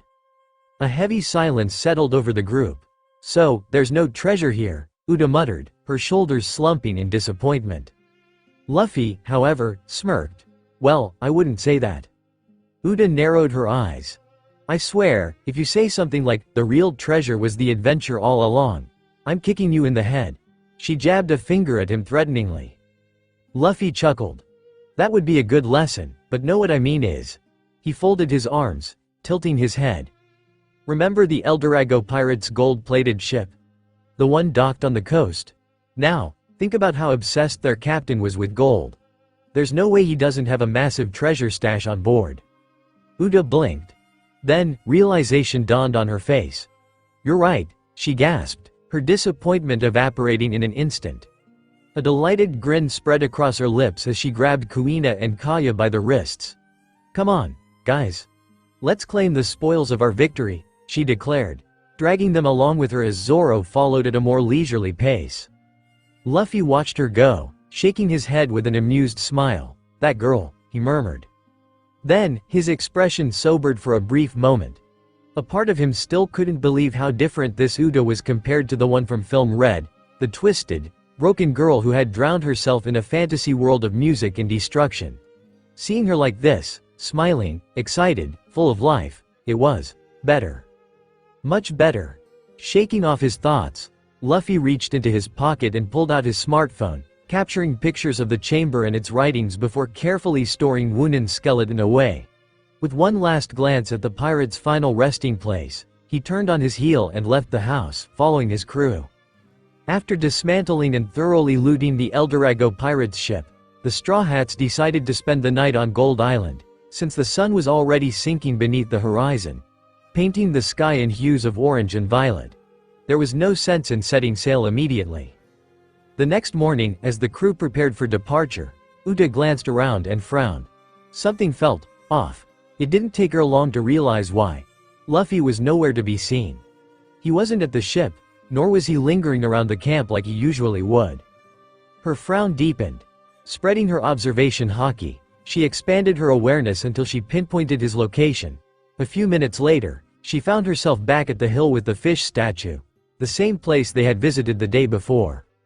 There, standing in front of a freshly made grave, was Luffy. He was hunched slightly, a crystal dagger in hand, carefully carving something into the surface of a large stone. "Luffy, what are you doing here?" Uda asked as she approached, her gaze flickering to the grave before shifting back to him. "Oh hey Uda, good morning," Luffy greeted her without turning around from his work. "Give me a moment, I am almost done here," he said, and a moment later, he whipped the sweat off of his forehead before stepping back, giving Uda the proper look at what he was trying to do. Upon looking at the stone carefully, Uda realized what Luffy was doing. "This," she said, trying to find the right words. After all, etched into the rock before her was Wunan's story. The same tale they had found deep in the hidden chamber. Every word, every thought the legendary pirate had left behind, now immortalized on this stone for anyone who might one day stumble upon it. But that wasn't all. Luffy had taken the time to carve 2 additional stones. One chronicled their own adventure on Gold Island, detailing the battles they fought, and the mysteries they unraveled.